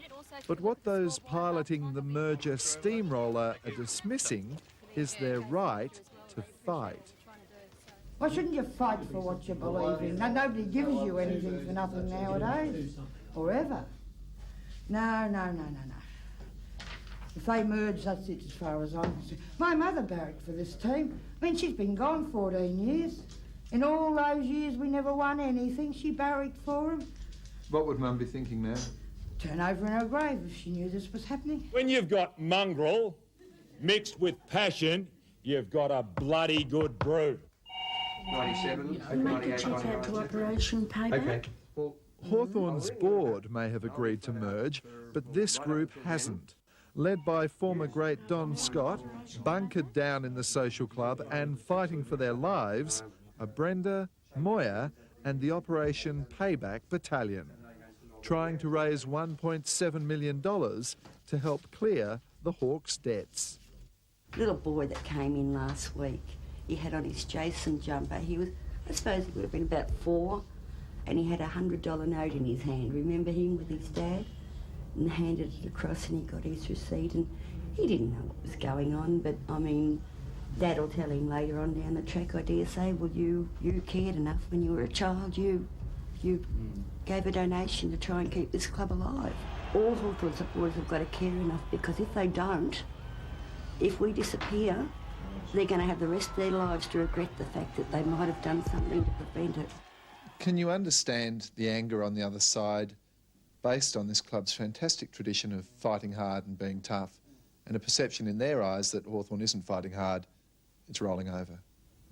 Yeah, look, I certainly can. I guess if I was out there, I might be saying exactly the same. Based on the evidence before me, Hawthorn, I think, can be viable.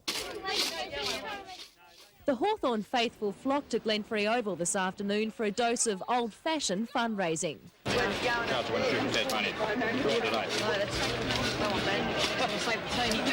Thousands packed the historic stands and hallowed turf to hear former captain and champion ruckman Don Scott's plea to dig deep to keep the brown and gold alive. There's so many bloody fence sitters out there who are accepting and have been conditioned that a merger is the way to go.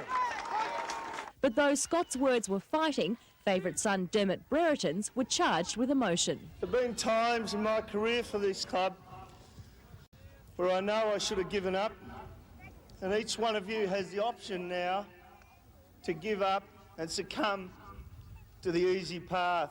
The kid was clearly overwhelmed. This club deserves to continue the way it has for the past 60 years. At Camberwell, the scenes were just as hostile at the Hawthorn vote. The Hawks boss, Brian Coleman, gunned down when confronting the mob. Heading down the same path as Fitzroy. The facts and figures were presented, but the most impact for the club to merge came from three-time premiership coach Alan Jeans. For 10 years! 10 years! I've been telling you this was going to happen! Don Scott opposed that. Rather than fire and brimstone, the former club captain showed what would happen to the jumper if the two clubs joined forces. He believes it would simply be a takeover. There would be no merger. Hawthorn would survive, with a membership swollen like never before. The symbolic cheque now part of the Hawks' heritage. Ironically, 1 year later, Melbourne would finish 16th. Hawthorn second last, after a dreadfully disappointing season for the 27,000 members who'd rallied to the cause.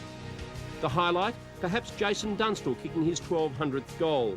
The lowlight, Dunstall facing yet another knee reconstruction. John Platten would play his 250th game.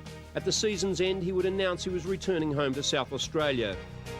Now, the club celebrates 125 years. The battle begins afresh, but with a heritage and a tradition to build on. And memories, oh, so many, many memories of the birds of prey.